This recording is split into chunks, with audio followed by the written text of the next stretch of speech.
Did you know that in medieval Europe, the coming of winter was feared more than war itself? That a single harsh frost could destroy an entire year's food supply? That some villages lit their fires from one sacred flame and vowed never to let it die through the dark months? In those frozen centuries, people slept beside animals for warmth, burned dried moss and dung instead of wood, and told stories by candlelight to keep fear from entering their minds. The nights were so long that many believed evil spirits roamed when the sun slept too long. There were winters when lakes froze solid for months, when kings fled their stone castles for warmer abbeys, and when peasants carved tiny windows of ice to let moonlight in. Even the sound of church bells would vanish, their bronze tongues frozen still by the cold. And yet, somehow, through faith, fire, and fragile hope, humanity endured. People learned to turn hunger into patience, darkness into prayer, and cold into quiet beauty. Tonight, we'll journey into that forgotten world to see how they prepared, how they suffered, and how, beneath layers of snow and silence, they found small miracles that kept them alive. So make yourself warm, dear listener. Wrap your blanket close, let your mind grow still. And if you enjoy these quiet walks through history, don't forget to like this video, subscribe to the channel, and tell me in the comments, where in the world are you listening from tonight? Now, let us begin. The first frost is falling, and the medieval world is waiting for us in the snow. The first frost never arrived with thunder. It came like a sigh over sleeping fields, creeping softly through cracks of wood and stone, leaving a silver trace on every thatched roof. The air felt sharper that morning, as if the sky itself had turned to glass. Peasants woke before dawn, wrapped in coarse wool, their breath rising in pale clouds that faded into the dim light of winter's birth. There was no sound, but the whisper of wind and the far-off creak of a frozen branch, bending under the weight of the season's promise. For those who lived through the turning of such winters, frost was more than beauty. It was warning. It meant the fields were done speaking for the year. The soil had sealed its mouth, and no seed would stir again until spring's mercy returned. In the villages, people counted their stores of grain and salted meat. They looked to the firewood stacked against their cottage walls and prayed it would be enough. Some prayed to saints, others to the memory of warmth itself. A woman named Elswith stood by her small window that morning. Her hands, rough from work, pressed against the cold, glassless frame. She watched the white breath of her cow rising from the pen beyond the barn, and she thought of the months ahead. Her husband had gone north with a merchant caravan before the snow's first bite. He would not return until the thaw, and so she, like many women left behind, faced the long silence of winter with only her own shadow for company. Inside her cottage, smoke hung low beneath the rafters. The fire had burned too small overnight. She stirred the coals with a blackened stick, coaxing the flame as though it were a frightened child. The first crackle of life answered her, and the faint orange glow reflected in her weary eyes. Fire meant survival. It was the thin, flickering line between life and death. Outside, the village began to move. The miller's boy trudged toward the river with a bucket, breaking ice with his heel.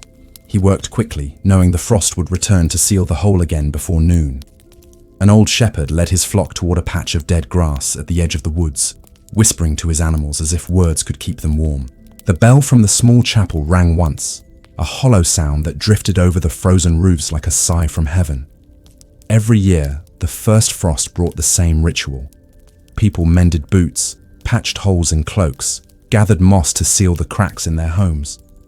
They cut the last of the turnips and cabbages, storing them in damp cellars that smelled of earth and mold. Children carried bundles of straw inside to place under thin blankets. The village cat curled itself around the hearth, eyes glowing like embers in the dim light. But this winter, they said, would be crueler than the last. The elders had whispered it through autumn, their voices low, their eyes watching the horizon for omens. They said the birds had flown early this year. They said the foxes came too close to the cottages, as if warning of something unseen. Some said the frost itself was angry, that men had forgotten the old ways and the spirits of the land had turned cold. Elswyth did not believe in spirits, but she believed in hunger. She had known its shape too well, its quiet patience, its way of waiting at the edge of the firelight until the food was gone, and only silence remained. She thought of her children sleeping in the loft, their cheeks red with chill. She whispered a small prayer, not to saints, not to spirits, but to the fire itself. "Stay with us," she murmured. "Burn steady, burn long." The day passed in dull grey. The sun never truly rose. It only brightened the fog a little before sinking again toward dusk. The villagers worked without speaking much, their breath mingling with the smoke that drifted from every chimney. By nightfall, frost had crept inside, forming crystals on the window ledges, glittering like trapped stars. Elswyth fed the fire, her hands trembling, not from fear, but from exhaustion. She listened to the sound of the wind pressing against the walls, like an animal testing the strength of its cage. Then, somewhere in the night, came the first howl. It rose from the woods, long, hollow, and distant. The wolves had come down early this year. The sound carried across the frozen fields, through the cracks in every cottage, into the hearts of those who listened. Some prayed again. Others simply sat still, staring into the flames, knowing that prayers could not stop hunger or cold or teeth. Elswyth drew her children closer. The youngest stirred and mumbled something about summer. She smiled faintly, brushing a strand of hair from his face, though her eyes glistened with the reflection of the dying fire. Outside, snow began to fall in slow, deliberate flakes. The world was being buried inch by inch, sound by sound, until nothing remained but white silence. And somewhere beyond that silence, the wolves howled again. By the second week of frost, the cold had learned their names. It slipped beneath doors, climbed up chimneys, crept into beds where bodies huddled together for warmth. It found every weakness, every gap in a roof, every forgotten crack in the wall. It was not a guest anymore. It was master now. People no longer spoke of the coming winter. They spoke of surviving it. The days grew short. The sun, pale and distant, drifted low across the sky like a dying ember over a grey hearth. Elswyth could no longer tell morning from afternoon. The light was the same, thin, exhausted, and blue. She wrapped her shawl tighter, feeling the sting of air that seemed to cut straight through fabric and flesh alike. The river behind the village had frozen solid.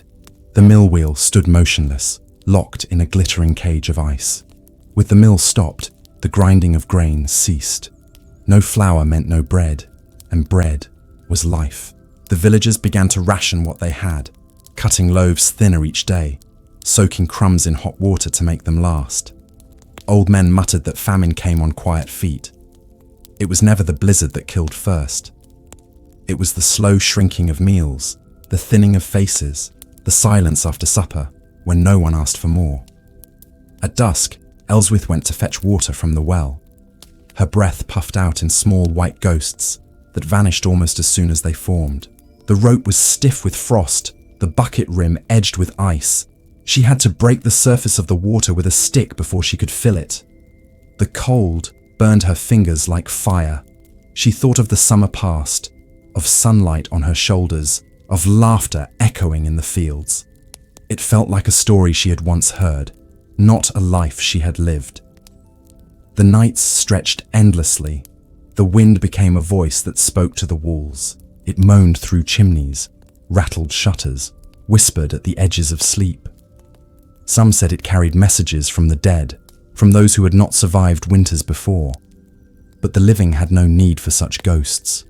Their own breath was enough reminder of how fragile warmth could be. In the heart of the village stood the longhouse, a gathering place where the people met to share food, stories, and what little comfort they could muster.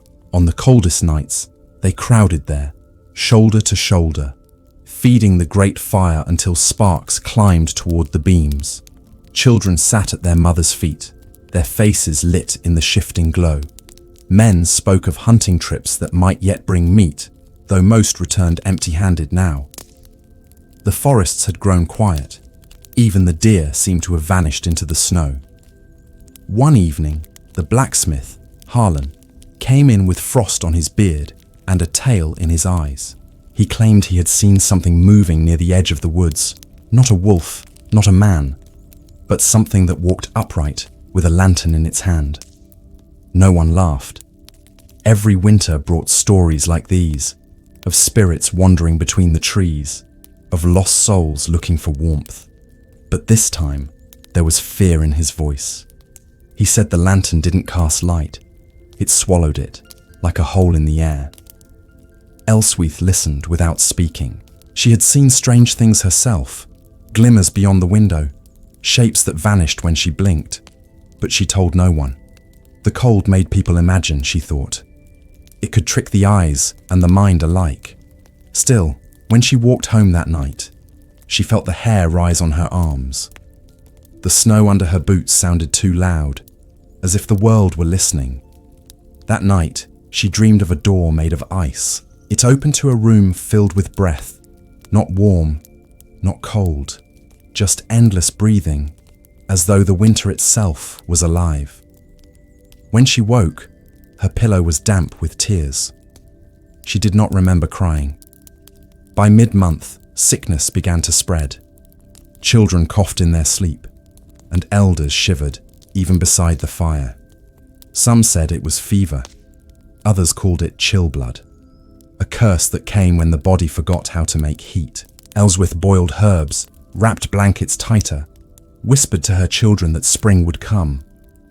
But deep down, she wondered if spring ever truly returned, or if each year merely borrowed warmth from the last. One morning, she found the neighbor's cottage silent. No smoke rose from the chimney. She knocked, called out, waited. Nothing answered but the wind. When she finally pushed open the door, she found the family asleep, or so it seemed. The mother and two small children lay beneath their quilts, eyes closed, faces pale. She touched the woman's hand. It was colder than stone. She closed the door quietly and walked back through the snow, her own heartbeat loud in her ears. That night, the bell at the chapel rang again, not for prayer, but for loss. The sound carried across the valley, dull and heavy against the thick air. People whispered the names, crossed themselves, and stared into their fires a little longer, but no one cried aloud. There were too many names to weep for all of them. As the cold deepened, time began to blur. The frost thickened on every surface until the world itself seemed carved from glass. Breath hung in the air long after it was spoken, as though words refused to die. The children stopped asking when the snow would end. They only asked when the bread would return. Elswyth kept count of the candles. They burned too fast. She began trimming them smaller each night, saving wax from the drips. The firewood pile shrank, and every log felt like a treasure. She had started burning old tools, handles, broken stools, anything that could feed the flame. Her hands were blistered from work, but she did not stop. She could not stop. Fire was the only thing that answered when she spoke. One evening, as the storm rose outside, she thought she heard footsteps on the frozen path. Slow, heavy, deliberate. She went to the window, brushed frost from the glassless frame, and peered into the white blur. A figure stood near the well. It held something. A lantern, perhaps, though the light was strange, dim, as if the snow itself bent away from it. She blinked, and the figure was gone. The only movement left was the swirling of snow. That night, she could not sleep. She lay awake, listening to the faint scratching of branches against the roof, the groan of timbers, the breathing of her children beside her. Somewhere far away, a wolf howled again. She remembered Harlan's words, the lantern that swallowed light, and shivered. The cold had found their names, yes, but maybe something else had found them too. When dawn came, the village was buried in silence. Snow drifts reached the windowsills, and every path was gone, erased as if no one had ever walked there. Elswyth opened her door to a wall of white. She laughed softly, though there was no joy in it. The world, it seemed, had chosen to forget them. But as she turned back inside, something caught her eye. Prints in the snow. Not animal tracks, not boots, but long, narrow shapes like the drag of a cloak or the sweep of something moving without legs. They led from the well to her door and stopped. She shut the door slowly. The latch clicked, small and final like the closing of a prayer. Outside, the wind rose again, and the cold began to whisper her name. By midwinter, hunger had learned the same patience as the cold. It waited in corners. It breathed down chimneys. It watched from the rafters as families measured their food with trembling hands. The snow had not stopped for 20 days. The paths between cottages were tunnels now, walls of ice rising on either side, so high that a person could walk without ever seeing the sky. The grain was gone. The salted meat was gone too. The last of the apples had turned soft and grey. Ellsworth boiled what she could. Thin broth from onion peel and scraps of bark, sometimes roots she found near the frozen stream. Her children had stopped asking when supper would come. They only looked at her eyes, as if searching for an answer she no longer dared to speak aloud. Harlan the blacksmith stopped coming to the longhouse. He had been proud once, his forge a heart of fire even in winter. Now his chimney was cold. Ellsworth feared what that meant, but no one went to check anymore. People learned not to knock on doors unless they saw smoke first. Each day, the village grew quieter. Fewer voices carried on the wind. The dogs no longer barked. The crows no longer circled. Even the bell at the chapel had gone still, its rope frozen to the beam. One morning, Ellsworth rose before dawn to fetch snow for melting. Her breath glowed faintly in the darkness, the air thick as wool. As she stepped outside, she heard something faint. A song. Perhaps it was the wind. Perhaps a dream. But it sounded like humming, low and steady, coming from the woods beyond the frozen fields. She stood listening, every nerve awake. The melody was old, older than the village itself. It carried no words, only sound. A tone that rose and fell like the slow beating of wings. She waited until it faded, swallowed by the snow. Then she turned and went inside, whispering a prayer she barely remembered. The hunger changed people. It made them quiet, thoughtful, even kind for a time. Then it made them desperate. The healer's hut became crowded with those who could no longer stand, whose ribs showed like branches beneath skin. Ellsworth helped when she could. She carried water, shared herbs, sang softly to those who cried out in fever. But there was little to give. Herbs could not fill an empty stomach. The priest said the hunger was a test, that the righteous would endure and be rewarded when spring came. But his own cheeks had grown hollow, his hands shaking as he lifted the chalice at Mass. Even faith, it seemed, burned calories too. One night, the moon rose enormous and red, glowing like a wound over the valley. Ellsworth sat by the fire with her children, feeding it the last of the dry twigs. She told them stories of summers past, of markets full of honey cakes, of fields where the wind smelled of grass and grain. She smiled as she spoke, though her voice trembled. The children smiled back, pretending to believe. But the truth was, they were too tired to dream of summer anymore. When the fire finally dimmed, she sat alone, staring into the embers. She thought of the figure by the well, the one with the lantern that swallowed light. Some nights she wondered if it had come to warn them, or to choose who would fade next. The next morning, Harlan's door was open. Snow drifted in across the threshold. The forge was cold, the hammer fallen beside it. A black bird sat on the anvil, still as stone. When Ellsworth reached the doorway, the bird flew up, brushing her face with its wing. She looked inside and found Harlan seated at his bench, eyes closed, hands folded neatly across his chest. He looked peaceful, almost as if the fire inside him had simply gone out. She closed his door and stood for a while, staring at the snow until it blurred. That evening, they burned his last pile of coal in the longhouse. People gathered silent, watching the flames rise through the vent in the roof. It was the brightest fire anyone had seen all winter. The children reached out their hands, laughing softly, forgetting for a moment the ache in their bellies. When the coals finally faded, someone began to sing. Not a hymn, not a dirge, but a lullaby for the living and the lost.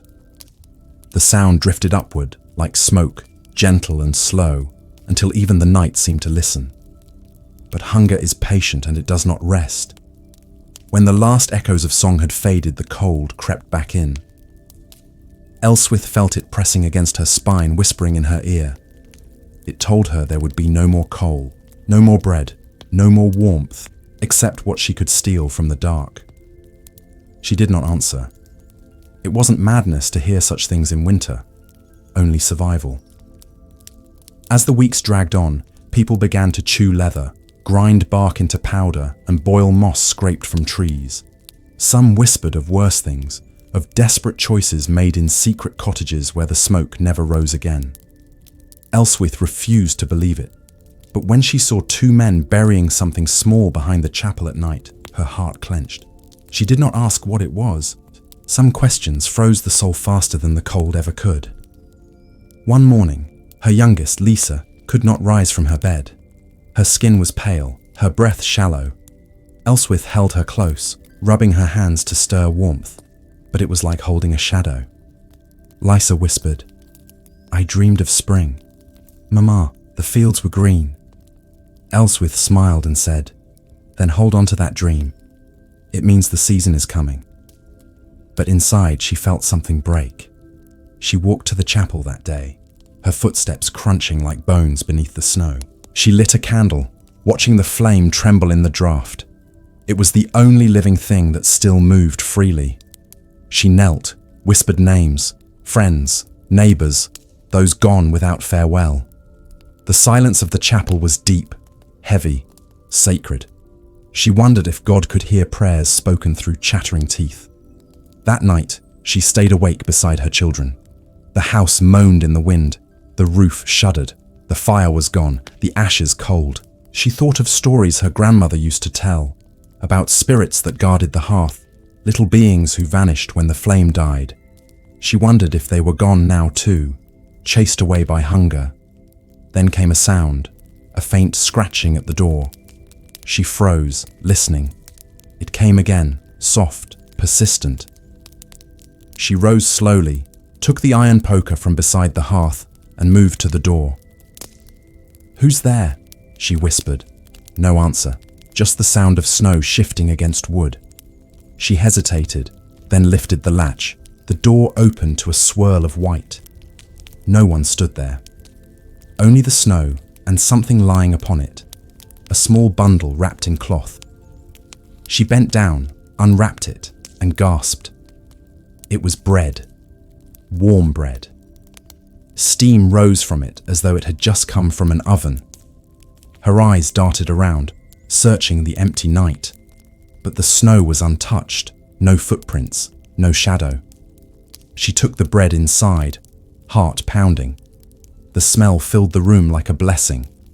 She woke the children, divided it into 3 small pieces. They ate slowly, reverently, like it was a holy meal. When it was done, they slept without a word.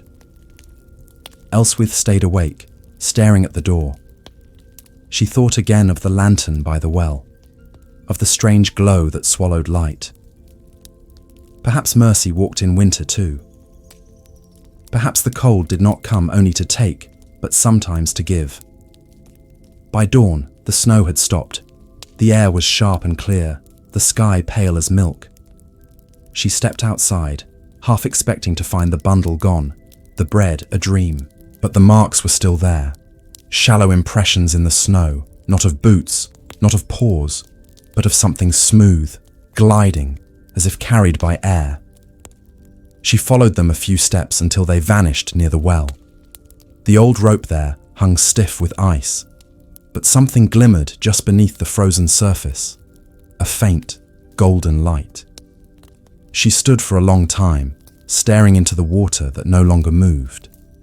Her reflection looked back, thinner, older, but alive. She smiled faintly, whispering to the still air, "Thank you." The hunger had not ended, but hope, fragile as frost on a window pane, had returned. And sometimes, in winters like this, that was enough to keep breathing. The snow had turned to ice. The world no longer crunched beneath their boots. It groaned. The river lay buried under a thick, glassy skin, the color of moonlight and ash. The sky itself seemed frozen too, pale and unblinking, as though time had stopped just above the village roofs. Ellsworth stood by the doorway, listening to the stillness. She could hear her own breath, and beneath it, something else, the faint, steady rhythm of dripping water deep inside the well. It was the only sound of movement left in a world turned still. The bread had lasted 2 days. She saved each crumb, each fragment, as though it might multiply if she believed hard enough. But when it was gone, silence fell again. She waited each night for the scratching at the door. It never came. The bundle had been a miracle or a trick of mercy. She could not tell. But hope was a dangerous thing in winter. It kept you alive, yet it burned faster than firewood. The priest came walking through the snow that week, his cloak stiff with frost, his cross bound to his chest with a strip of linen. He gathered the villagers in the longhouse, though few could walk the distance now. His voice trembled as he spoke. The church roof had collapsed beneath the weight of snow. The altar, the pews, the holy books, all buried. The people gasped, as if something far greater than wood and stone had broken in the night. Some wept quietly, not for the building, but for the small warmth it had once given their faith. "The Lord's house may fall," he said, his voice shaking, "but his light endures." Yet the fire beside him hissed and sputtered, casting long, uncertain shadows across the walls. Ellsworth watched the faces around her, tired, hollow, searching for comfort that words could no longer give. She wondered if even God felt the cold now. That night, she dreamt of the chapel as it once was, filled with candlelight and music, the air heavy with incense. She saw her mother kneeling beside her, whispering prayers to saints whose names she had forgotten. When she woke, her cheeks were wet. She lay still, listening to the wind pressing against the walls, and thought, maybe faith is just remembering the sound of warmth when the world forgets. Days passed. The hunger deepened, and with it came a strange, quiet peace. People stopped counting the hours. There was nothing to count toward. Ellsworth found herself sitting for long stretches of time, staring at the fire, tracing shapes in the smoke. She thought of the lantern again, of the unseen figure who had left the bread. Some nights, she almost thought she could see it beyond the window, a faint shimmer of light that pulsed softly in the dark, like a heart. Then, one afternoon, a sound broke the silence, a bell, not from the ruined chapel, but from somewhere beyond the hills. It rang once, then again, slow and deliberate. The villagers looked at each other, startled. It was impossible. The next village lay a full day's walk away, and no one could survive that journey in this weather.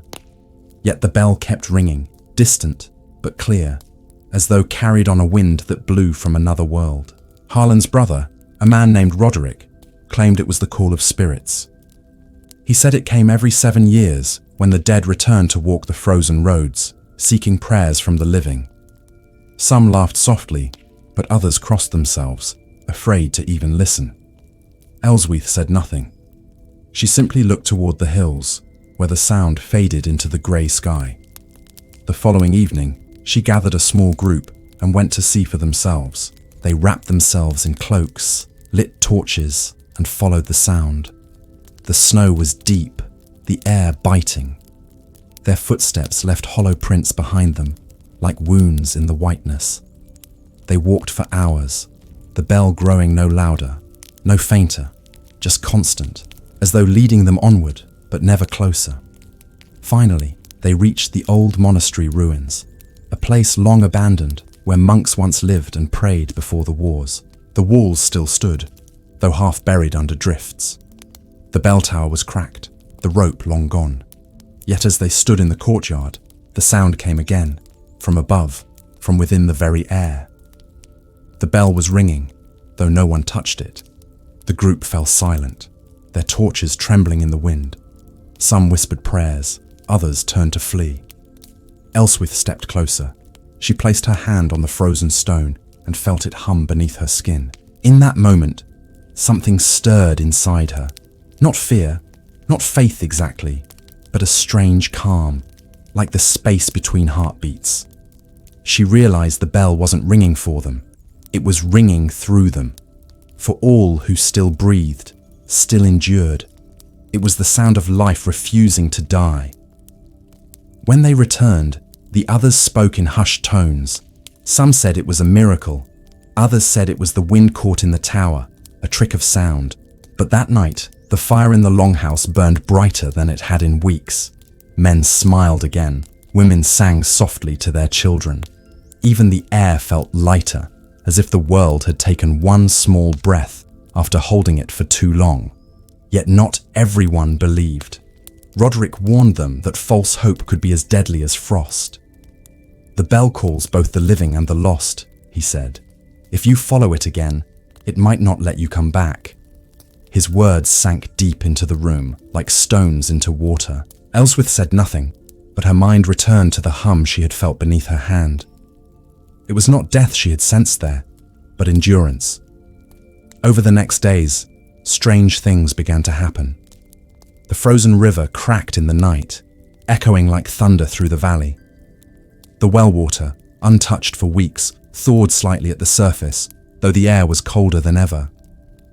A flock of crows appeared, black against the snow, circling the longhouse before vanishing to the east. Elswith took these as signs, not of magic, but of change. Something in the deep rhythm of the season was shifting. She went to the ruined chapel, now half buried in snow, and found the priest kneeling in the doorway. His hands were raw, his breath shallow. He looked up as she approached. "It's strange," he whispered. "When I pray, I no longer ask for warmth or food. I just ask to remember why we endure." Elswith nodded. She knelt beside him. They prayed together, their words freezing in the air like smoke. When she returned home, she found her eldest son sitting by the hearth, carving a small figure from wood. It was rough, simple, a woman holding a candle. "For the chapel," he said, "so there will be light again." She smiled, brushing his hair from his face. "Then make two," she said, "one for the chapel and one for here." That night, when the children slept, she placed the carving by the window. The moonlight fell across it, and for a moment, the figure seemed alive, its tiny flame glowing faintly as though lit from within. Elswith felt a warmth that did not come from fire. It was small, fragile, but real.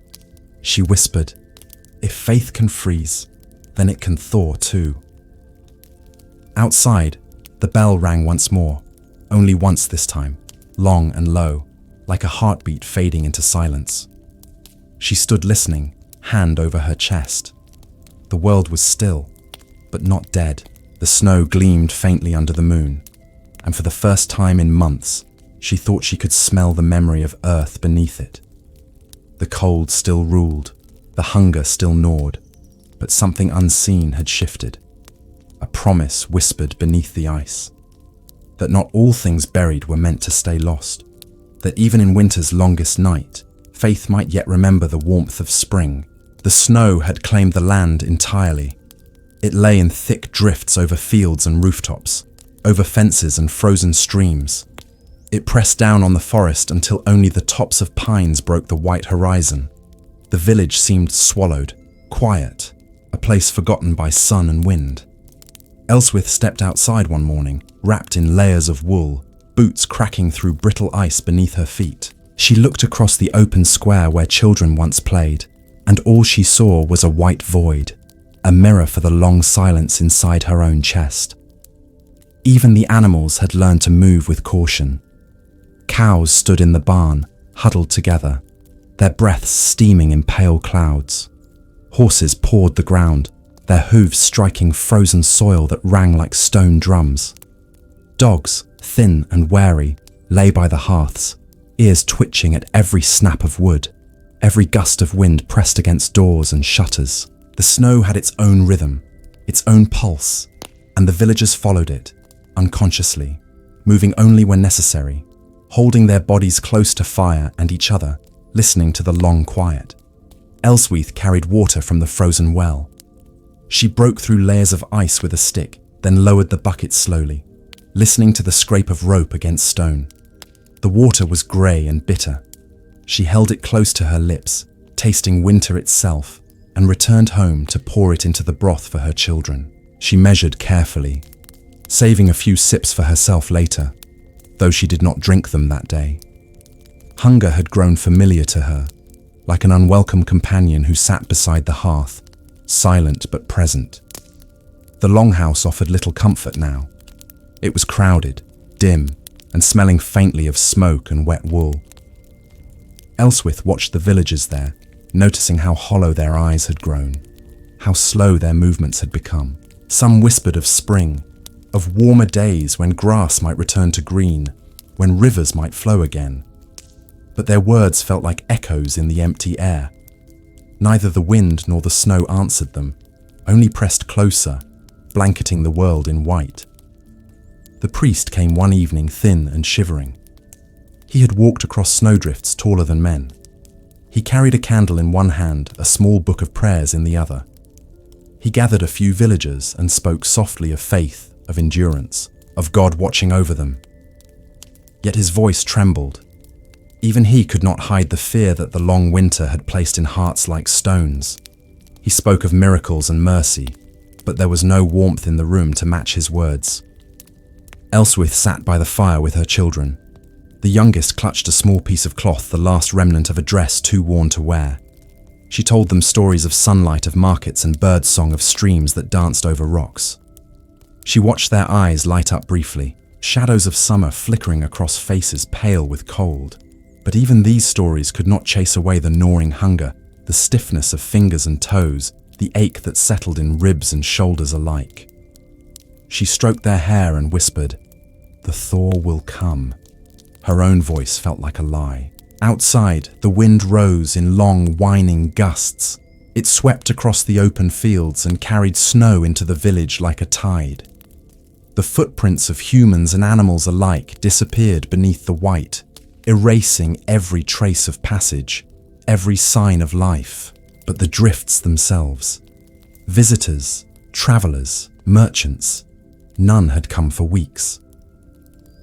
Elswyth thought of Harlan and Roderick, of the distant villages she had once known, whether they survived or vanished beneath the same snow she now treaded through. She imagined their fires gone, their children huddled in corners, holding to warmth as best they could. One night, a sound broke the silence, a howl far off, echoing across the frozen hills. It was high and hollow, almost melodic, and it pierced the quiet like a thread through cloth. Elswyth listened, heart hammering. It was the wolves. They had been quiet for a time, subsisting on smaller prey hidden beneath snow, but now they had come closer, driven by hunger that matched her own. They circled the village, their voices lifting in eerie chorus over the drifts, and the firelight seemed suddenly small, fragile, like it might be snuffed out by the darkness itself. The following day, she went to check the barns. Cattle huddled together, their coats frosted with ice. Horses pawed the ground, their breath rising in clouds. She noticed a small gap in the stable door, a place where the snow had shifted, a place that might allow predators inside. She reinforced it with planks, nails rusted but holding. She whispered to the animals, "Stay safe. My children will need you yet." Her voice carried across the barn, swallowed immediately by the endless white beyond the walls. At the longhouse, whispers had begun again. Some spoke of death, of hunger's end taking friends and kin. Some spoke of wandering lights, of shapes glimpsed in the snow that were neither human nor beast. Elswyth did not dismiss these tales, though she did not speak of them. She had seen strange things herself, glimpses of shadow beyond the window, shapes drifting over snowdrifts, footprints that ended abruptly in midair. She told the children only that winter has many faces, some cruel, some kind, and that they must be patient to see the end. The fire was low that evening, a thin orange thread along the hearth. She broke a small twig from the pile of driftwood and fed it to the coals. The flame shivered and rose, casting a flickering light across the tired faces of the children. She measured each movement carefully, making the small pile of coals last longer than it should, coaxing warmth from each ember. She whispered a prayer not to saints, not to God, but to survival itself, hoping it would answer in some way. Later, the wind shifted unexpectedly, blowing snow in through cracks in the roof. Ellsworth rushed to close them, patching gaps with cloth and straw. The house groaned under the weight of ice and wind. She paused to listen, hearing the snow sliding off the eaves, feeling the vibrations in the walls. It was alive, she thought, this winter, and it watched them all. It tested them daily, hour by hour, minute by minute, asking silently, "How long will you endure?" The children slept fitfully, each breath visible in the frigid room. Ellsworth sat awake, her back to the wall, hands clasped around her knees. She remembered the figure by the well, the lantern that swallowed light. She wondered if it walked the village still, unseen, offering hope to those who were still breathing. Outside, the wolves' howls continued, fading in and out like the tide, and somewhere in the drifts, she imagined the faintest sound of a bell, long and low, echoing through the white silence. She did not know if she imagined it, or if it truly rang. She closed her eyes anyway, letting the sound guide her thoughts, holding the warmth of her children close, trusting that dawn, when it came, might bring mercy. The thaw had not yet come. The sun, when it appeared, was pale and distant, reflecting off endless white like a ghost. It was hard to remember grass, flowers, or the taste of summer fruit. Ellsworth pressed her hands to her face, feeling the chill bite through wool and skin. She whispered to herself, "One day, it will change." And though the words were small, fragile, and uncertain, they floated into the air above the village, mingling with the snow, as if even winter might hear them. Night fell again, and the village waited. Every sound, every shadow, every flicker of fire carried meaning. They lived in the spaces between breaths, between snowdrifts, between the howls and the silence, counting nothing but the slow passing of hours, keeping faith with warmth, with light, with life itself. The cold was endless, but still they endured. They must endure, for to stop was to vanish entirely, and winter waited for no one. The snow had reached a depth that made movement almost impossible. Each morning, Ellsworth awoke to the same soundless world, the sky pale and heavy, the rooftops of the village buried beneath drifts that gleamed like marble.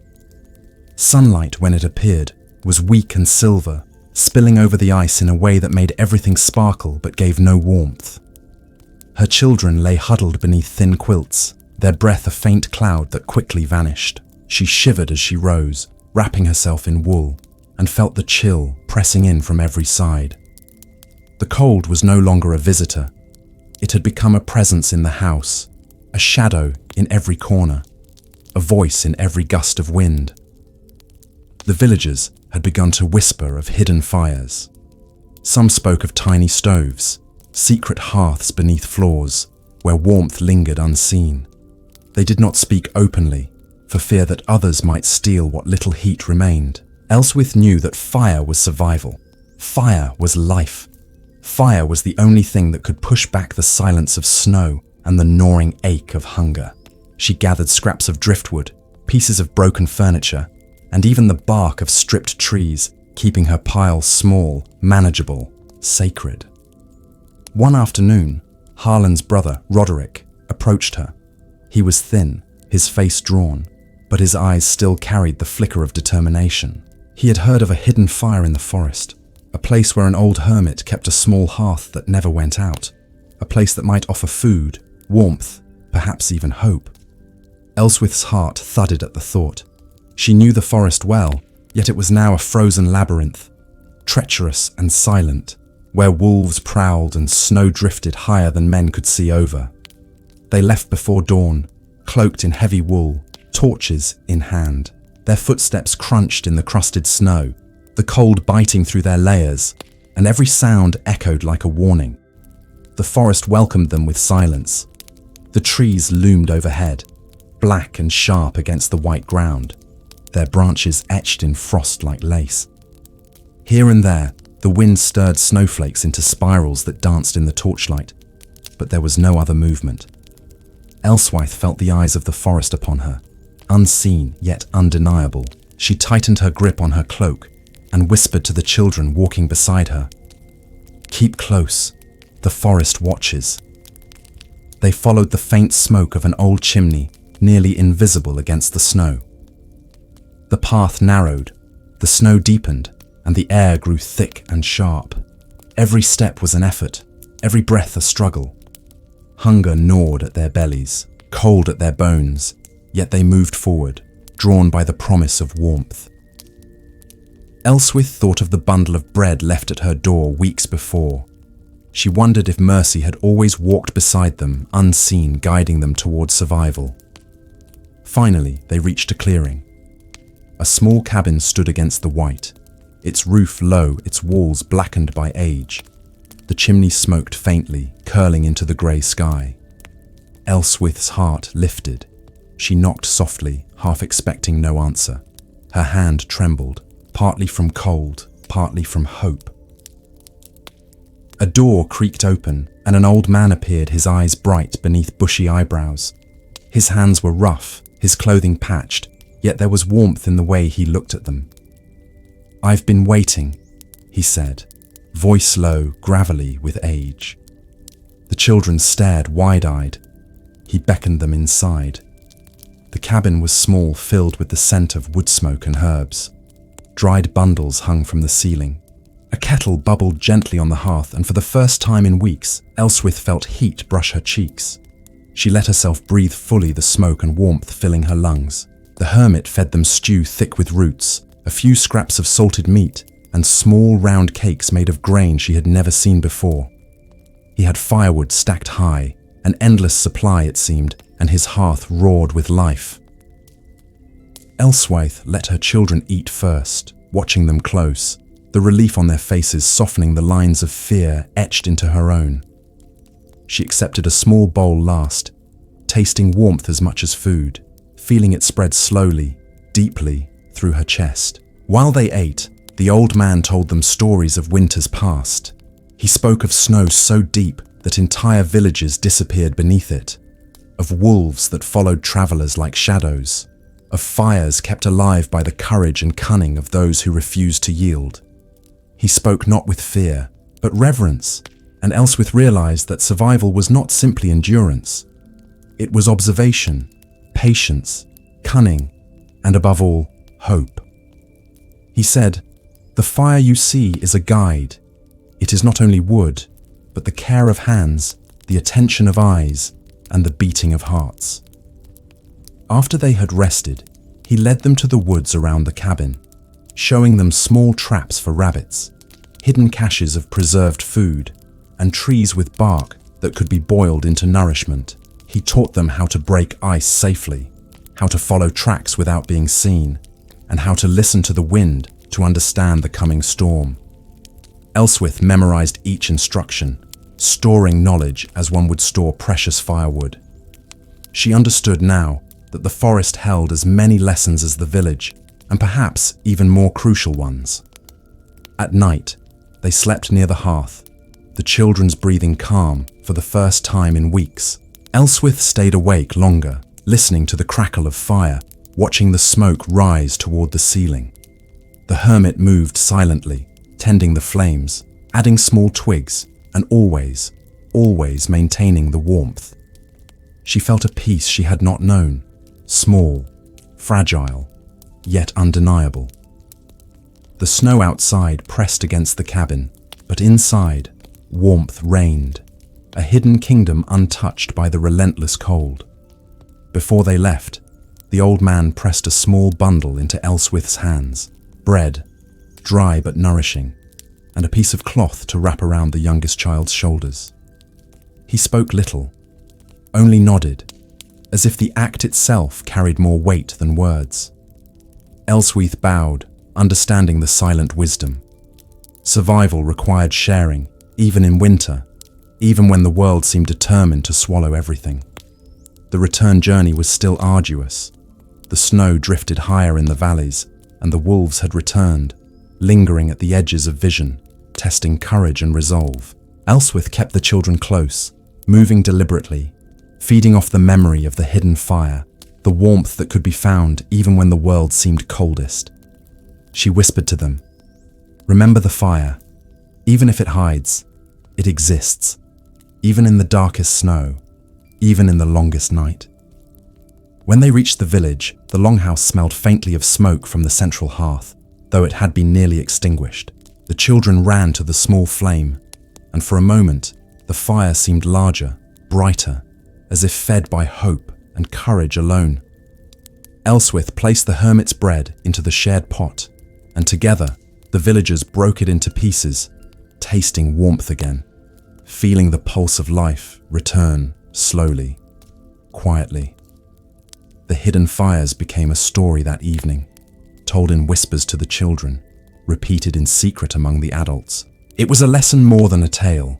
Even when snow buried the land, even when hunger threatened the body, even when faith seemed frozen, fire could be found, sometimes in wood, sometimes in courage, sometimes in the kindness of strangers. Elswith sat by the hearth that night, her children asleep, the snow pressing against the walls, and she understood something fundamental. Winter would always come harsh and relentless, but those who remembered the fire hidden, though it may be, could endure. Outside, the wind rose, stirring the snowdrifts into dance. It was relentless, as always, but now it could not extinguish the warmth carried inside hearts, hands, and homes. Elswith watched the flickering flames and smiled faintly, whispering into the night, "We will survive. We will endure." Even the snow cannot claim all. The wind carried whispers across the frozen fields. Wolves moved like shadows at the edge of vision, black shapes against white snow, their eyes glinting with a cold, patient hunger. They were silent hunters, masters of the frozen silence, and the villagers learned to respect them, to give them space. Elswith walked the outer edge of the village one morning, her children following closely behind, and she felt the thrill of life entwined with danger, the subtle pulse of the wild pressing against the edges of their fragile settlement. Tracks in the snow told stories. She knelt to examine them, noting paw size, stride, direction. The animals were clever, moving in patterns, testing the humans, gauging their courage. Elswith traced the curves of the prints with gloved fingers, marveling at the precision, the elegance. She remembered the hermit's lessons about observation, about patience, about understanding nature without fear. He had said, "The forest teaches those who watch, and the wolves are its scribes." Now, in the open air, she began to understand what he meant. The village had begun to adapt. They moved in groups, carrying spears, axes, or stout sticks, creating invisible lines of safety. Every trip for water, wood, or food became a ritual of caution, a dance around unseen eyes in the snow. They whispered constantly, giving names to shadows, guessing which might be wolf, and which might be drifted snow taking shape in moonlight. Elswith taught her children how to listen, how to read the slightest sound, the faintest movement of wind across branches. She told them, "Not all danger is sudden.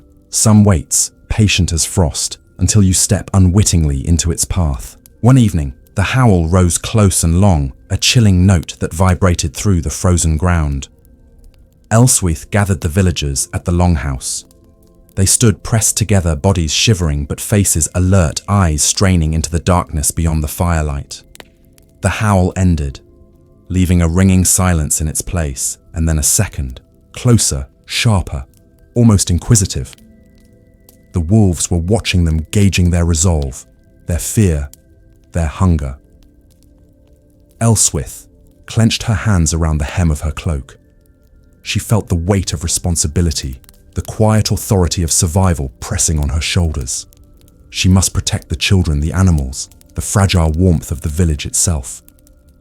That night, sleep was shallow and fitful.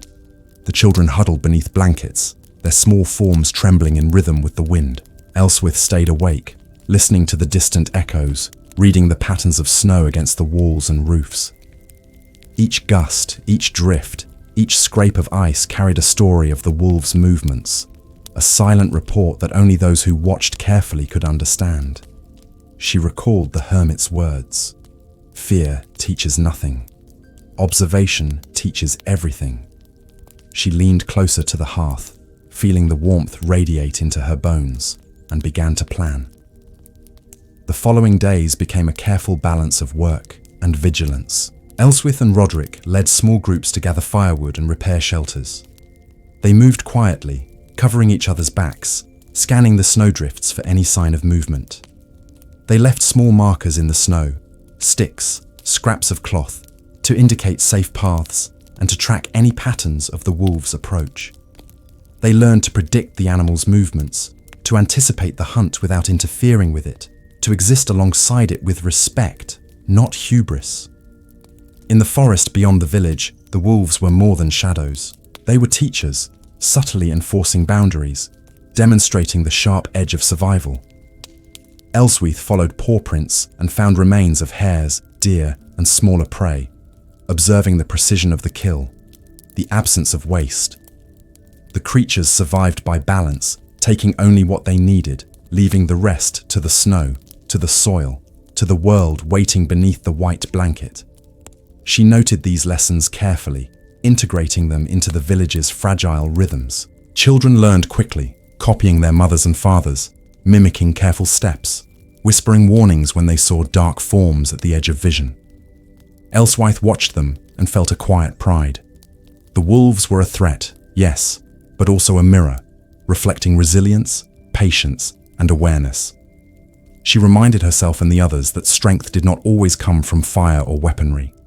Sometimes it came from perception, from timing, from knowing when to move and when to remain still. One day, a young wolf ventured too close to the longhouse, its fur ruffled by snow, its eyes wide, curious, almost playful. Elswith raised her hand to signal calm, and the children froze in place, watching as the creature circled the building, sniffing at footprints and hearth smoke. It lingered for moments that felt eternal, then turned, bounding back toward the forest, disappearing like a shadow swallowed by snow. The villagers exhaled collectively, relief and awe mingling in the air. They had witnessed the wild up close, understood it briefly, and survived. That evening, the fire glowed brighter than usual. Elswith shared the story with the children, embellishing only slightly, letting their imaginations fill the space with lessons of courage and respect.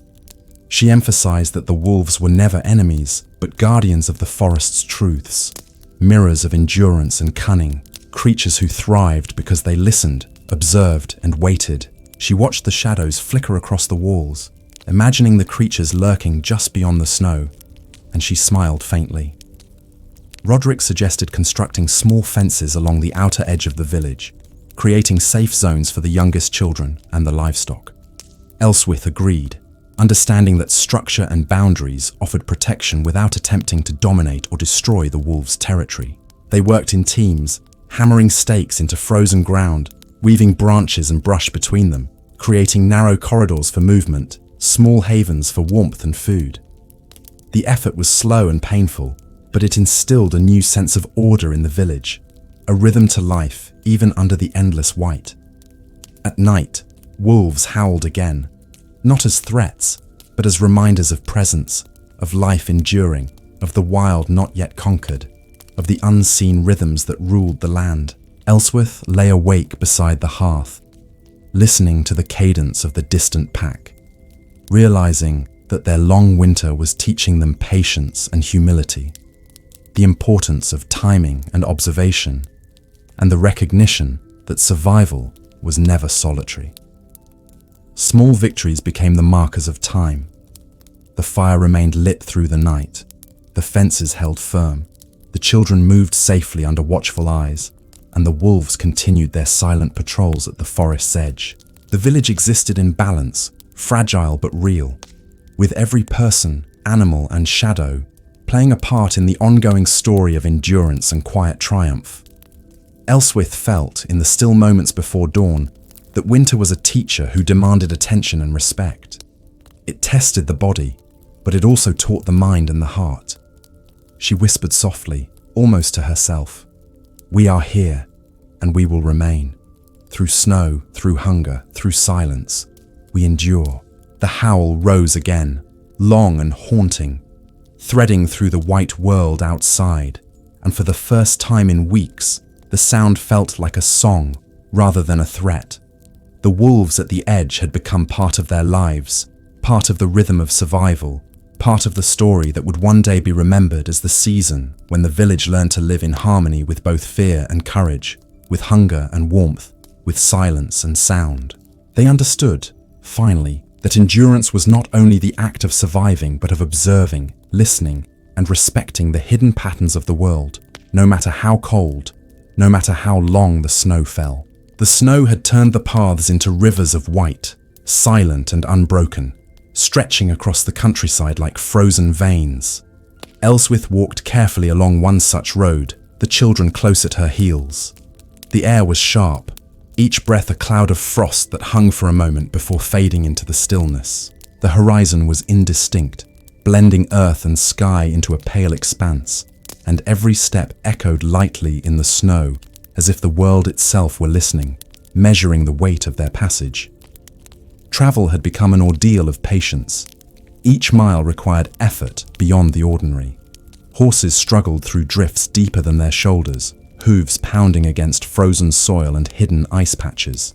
They moved slowly, deliberately, with the village's faintest remaining warmth bundled in their cloaks. Ellsworth understood that the frozen roads were more than a barrier to movement. They were tests of endurance, of observation, of the mind's capacity to remain vigilant even when the body trembled from cold. The villagers had learned to leave markers along the way. Small sticks, tied with strips of cloth, indicated safe spots and shallow crossings.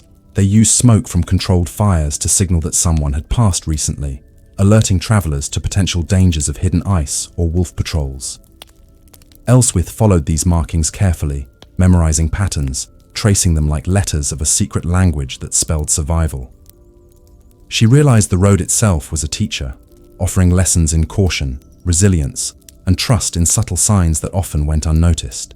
At midday, the sun broke briefly through the clouds, a pale, weak glow that lit the snow with an almost ethereal sheen. They stopped near a frozen stream to rest. The children crouched close to her, knees tucked beneath chins, teeth chattering softly.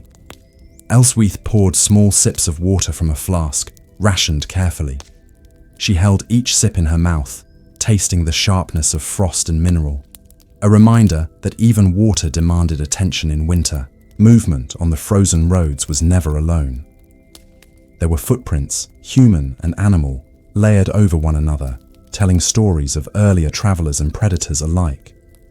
She traced some with gloved fingers, noting their depth, direction, spacing. Wolves had walked here, their paths weaving around human tracks, sometimes cautious, sometimes bold.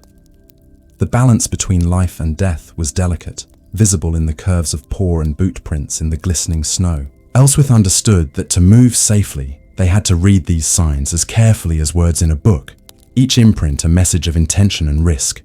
At a crossroads, they paused. The snow here had been disturbed by a larger presence, perhaps a passing merchant or a band of hunters from a neighboring settlement.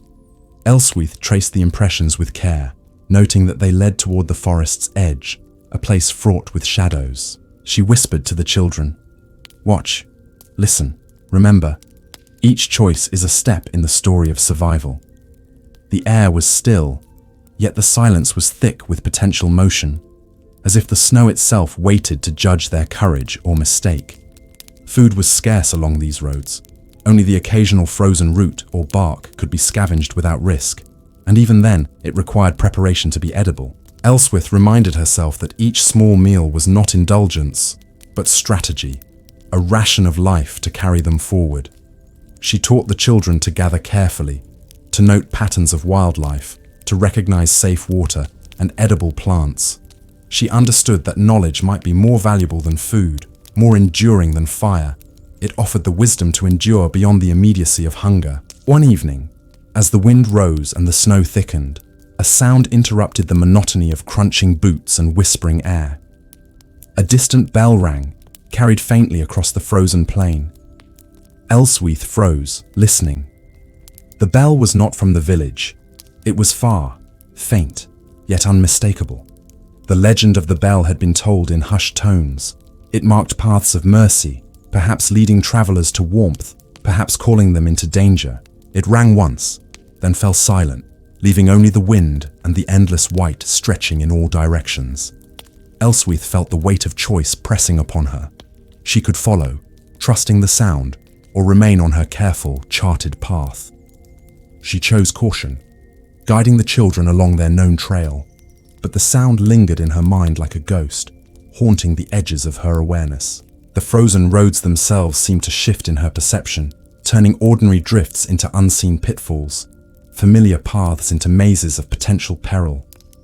Every step was a negotiation between fear and courage, endurance and wisdom, trust and vigilance. She whispered again to her children, "We walk not only on snow, but on the memory of those who passed before us." The village appeared at last, distant and small, a cluster of dark shapes against the whiteness. Elswith felt a pulse of relief, a small warmth in her chest, but she knew it was fragile. The frozen roads would continue, always demanding respect, always teaching patience, observation, and the quiet courage of those who moved slowly, deliberately, aware of every breath, every step, every hidden shadow beneath the white. Night fell as they returned, the snow pressing against walls and roofs, filling every crevice with cold silence. Elswith placed small lanterns near the doorways, careful to guard against wind and drift. She listened for the distant howl of wolves, for the creak of ice on the frozen stream, for any sound that spoke of movement, of life, of danger. She understood that the village, the children, the animals, the fragile fire, all depended on careful attention, on understanding the subtle language of winter, of snow, of frozen roads that could be both path and prison. That night, she sat by the hearth, tracing patterns in the fading flames, thinking of the frozen roads stretching endlessly beyond the village, imagining travelers moving with the same care and courage she had practiced. She whispered softly, "The world is white, but it is not empty. Each step carries life, each breath carries warmth, each observation carries hope." The fire glimmered, reflecting in tired eyes, and for a long moment, the snow seemed to pause outside, as if listening, as if acknowledging her words. The frozen roads would endure, as would the village. They carried lessons of survival, caution, endurance, and respect for the world's hidden rhythms. Elswith understood now that winter was not only a season of hunger and cold, but a teacher of patience, observation, courage, and quiet triumph. She held the warmth of the hearth close to her heart, whispering into the white night, "We endure, we observe, we survive." And somewhere beyond the drifts, the wind shifted, stirring snow into spirals, carrying the distant echo of movement of life, persisting of footsteps tracing stories across frozen roads that would someday be remembered, if only by those who walked them with eyes wide and hearts open, learning the language of snow silence and survival. Winter had carved its mark across the land. Every hut, every barn, every longhouse bore the weight of snow, frost, and ice. Those that had been abandoned creaked beneath the white burden, their roofs sagging, windows broken, doors rattling in the wind. Elswith and the children walked cautiously through the village outskirts, passing structures that were hollowed by cold and neglect. The world outside their hearth was silent, but these huts whispered of lives once lived, of warmth and laughter now stilled by the relentlessness of winter. Inside, Shadows stretched long across frozen floors. The smell of decay lingered faintly in the corners, a reminder that not all life could withstand the season. The children flinched at each creak and moan of timber, yet Elswith encouraged them to look closely, to see not just danger, but the lessons hidden in these hollowed spaces. She traced the frost patterns on broken windows, noting how wind and ice had shaped the interiors as surely as hands had shaped the wood long ago. She whispered, "Even in emptiness, there is teaching. Even in silence, there is story." Some huts contained remnants of the past. A torn quilt, a cracked pot, a pile of rotting grain. They were small traces, but meaningful. Elswith examined them carefully, learning what could be salvaged, what could provide fuel or food, and what must be left for the snow. She taught the children to respect these traces, to understand that the huts were witnesses of endurance, not merely objects to pillage. Each item told a story of human will against hardship, of small victories that had lasted as long as the fire had burned. She moved toward a particular hut, smaller than the others, with walls nearly buried beneath snowdrifts. The doorway was partially blocked by ice and fallen beams. Elswith cleared a path, her hands numb, teeth chattering, muscles protesting. She motioned for the children to follow. She wanted them to see that even in the most desolate places, survival left its mark, that human effort could carve warmth and utility from the coldest spaces. The children watched with wide eyes, learning from her patience and determination. Inside, the air was sharp and clean, tinged with the scent of frozen timber and dust. She built a small fire using kindling scavenged from the surrounding huts, careful not to overstrain the fragile chimney. The flames rose slowly, timid at first, but then steadied, casting warm, flickering shadows that danced across frost-covered walls. Elswith handed each child a small piece of dried bread, and together they sat close to the fire, learning that even the smallest spark could offer comfort, warmth, and hope in a hollowed, forgotten space. She moved through the huts systematically, marking which structures could be used as emergency shelters if a blizzard trapped villagers, which could serve as storage for firewood or food, and which were beyond repair. Every hut became a part of a network, a hidden infrastructure of survival. She whispered instructions to the children, teaching them how to enter cautiously, how to inspect for danger, how to recognize signs of weakness in roofs and walls. "These places are teachers," she said softly, "if you know how to listen." The hollowed huts also offered stories of those who had walked before them. Some had left personal effects: a toy carved from wood, a small bundle of herbs, a knife with a cracked handle. The children examined them with reverence, learning that history could exist in small things, in the ordinary remnants of life that winter did not immediately erase. Elswith encouraged them to imagine the people who had lived there, to consider how they had cooked, slept, and persevered in seasons just as harsh as this one. Outside, the wind shifted, stirring snowdrifts into twisting forms that reflected the low, pale sun. The hollowed huts appeared alive, as if the frost had animated them, making them part of the rhythm of the land. Elswith taught the children to move in harmony with these forms, stepping lightly, listening for the echoes of snow under their feet, observing the subtle shifts of ice and timber. She explained that awareness of surroundings was as vital as fire, food, or clothing, and that the huts themselves could teach caution, patience, and ingenuity. One hut held a particularly curious arrangement of objects. A small stack of wood had been carefully placed against a corner, a tin cup balanced on top, and traces of ash hinted that someone had attempted a hearth there, long abandoned. The children speculated on who might have lived here, what trials they had endured, and why they had left. It was a lesson in imagination tempered by observation, in empathy shaped by circumstance. Elswith encouraged them to connect with the past, to feel the continuity of human effort that winter could never completely erase. Later, she found a hut with partially preserved food buried under snow, a handful of dried grains, a small bundle of salted meat, and a fragment of root vegetable offered the possibility of sustenance. She carefully gathered these, distributing portions to the children, explaining that even small finds could make the difference between endurance and despair. The act of collecting, of using resources wisely, was as important as the warmth of a hearth or the care of firewood. Every decision was a lesson in survival, patience, and quiet judgment.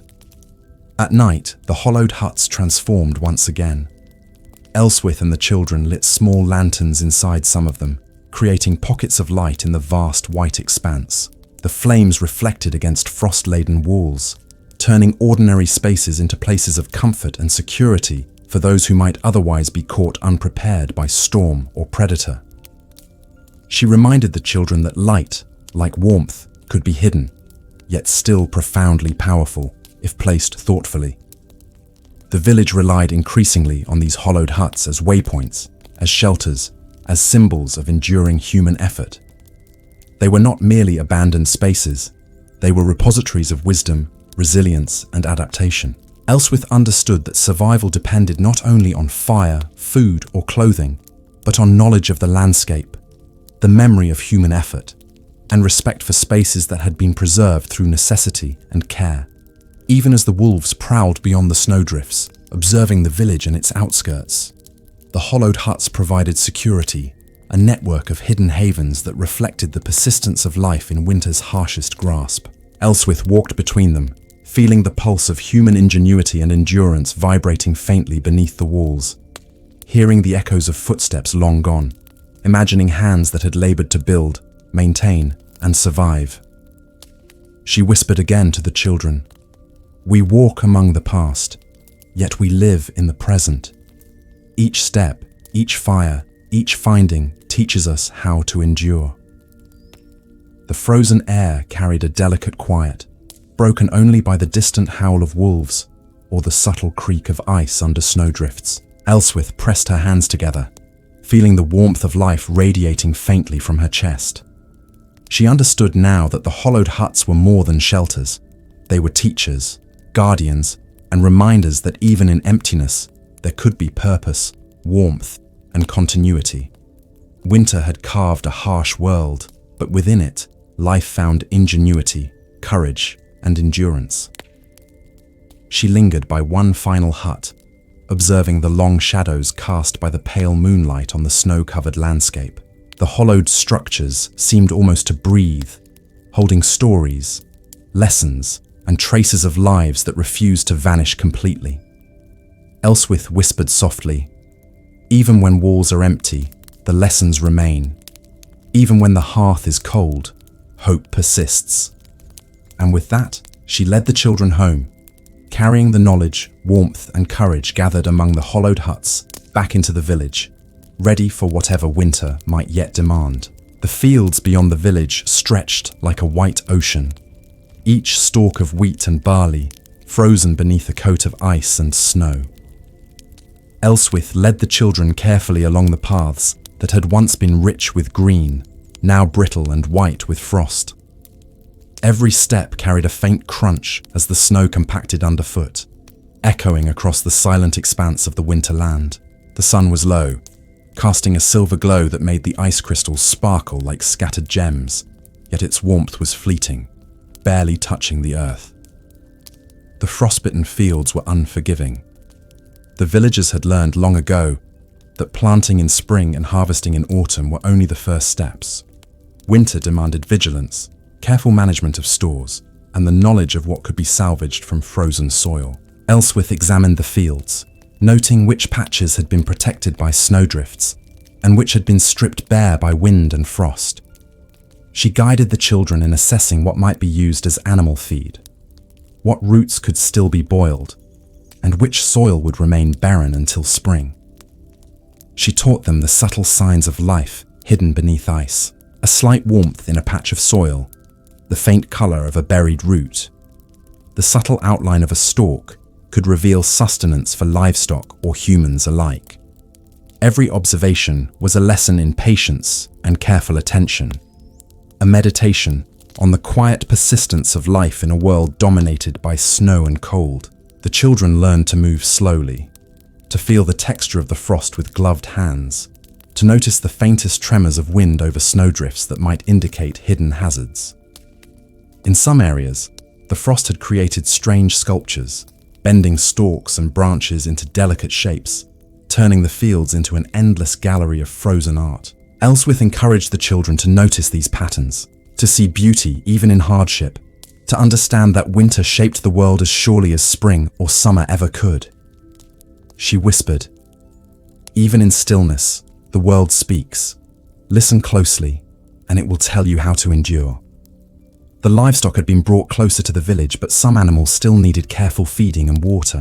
Ellsworth broke small holes in frozen troughs, lowering warm water in buckets to keep it from freezing too quickly.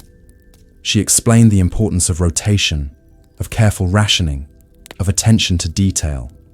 Every creature required vigilance. Every action demanded patience.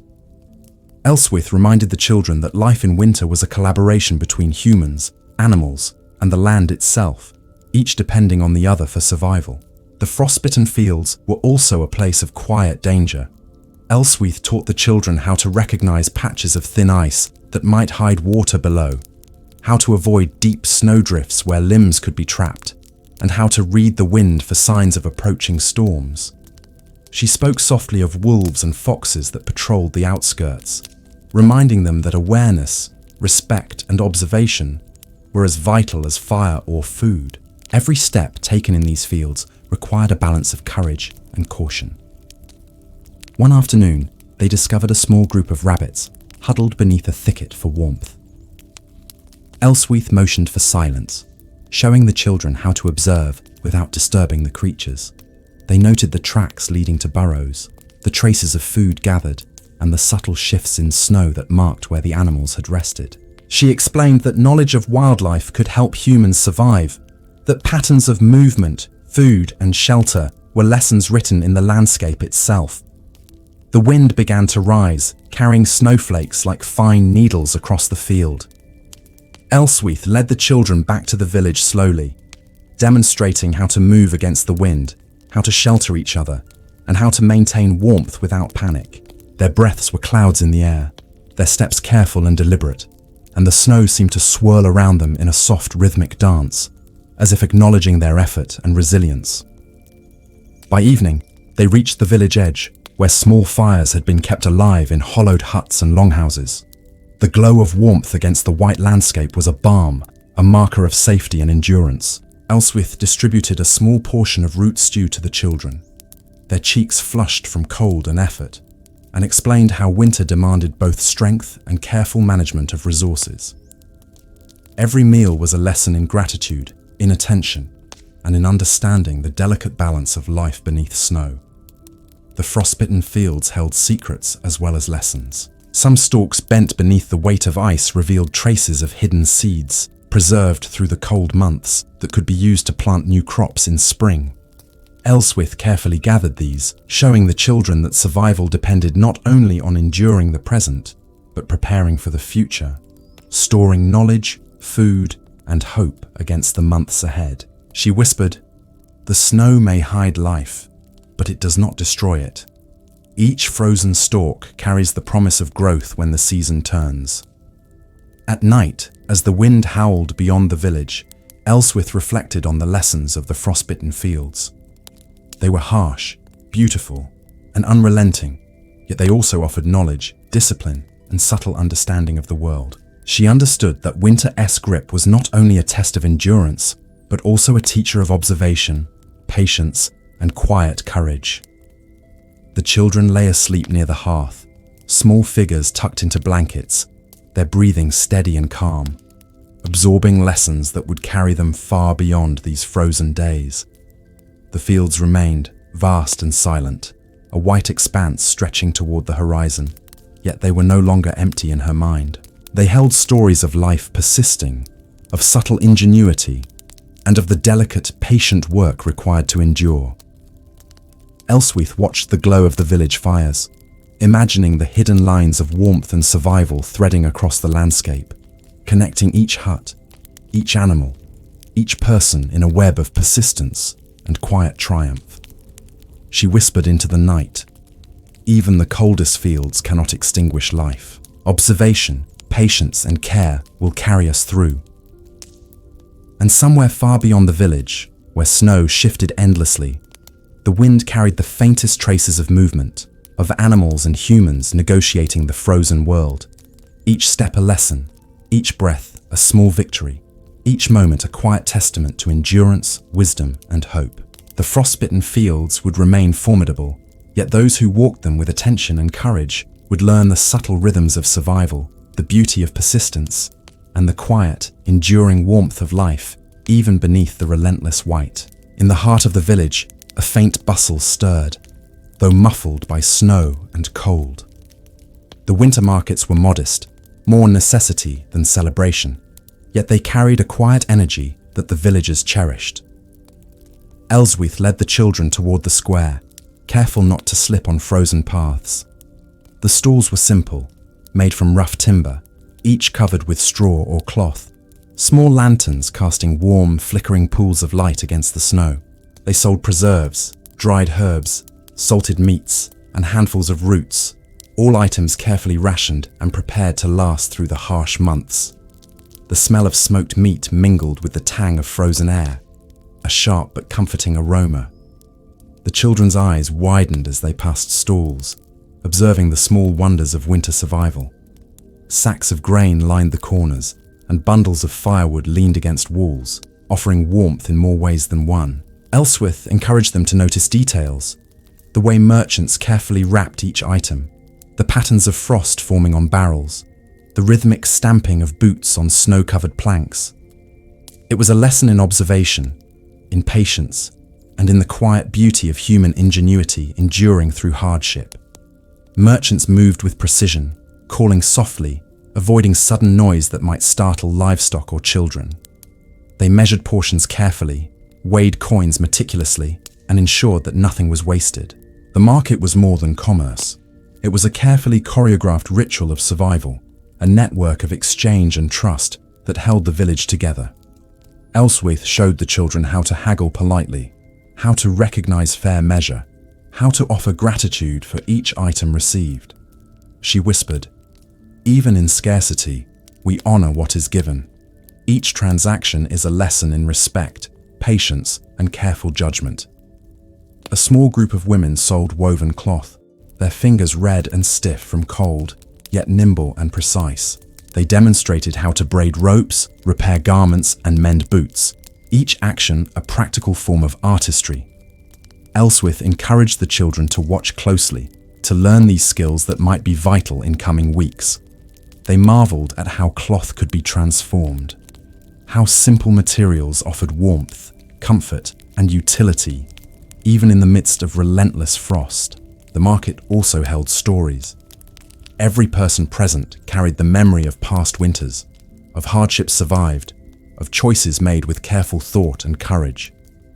Some displayed letters from relatives in distant settlements, tales of snowdrifts and wolves, of frozen roads crossed with careful attention and small victories. These stories were shared quietly, in muted tones, as if the cold itself demanded respect and silence. The children listened, absorbing lessons in resilience, empathy, and human ingenuity, imagining themselves among those who had endured before. Elswyth noticed a merchant selling small bundles of dried flowers, preserved with care through the previous autumn. The children were fascinated, wondering how something so fragile could survive the frost. She explained that these flowers represented more than beauty. They were symbols of hope, of memory, and of the quiet persistence of life. They could be used to flavor teas, brighten food, or simply remind the mind that even in winter, color and scent persisted.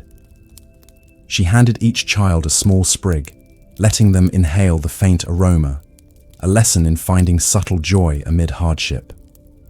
The frozen ground creaked beneath their boots as they moved through the market, each step an exercise in caution and rhythm.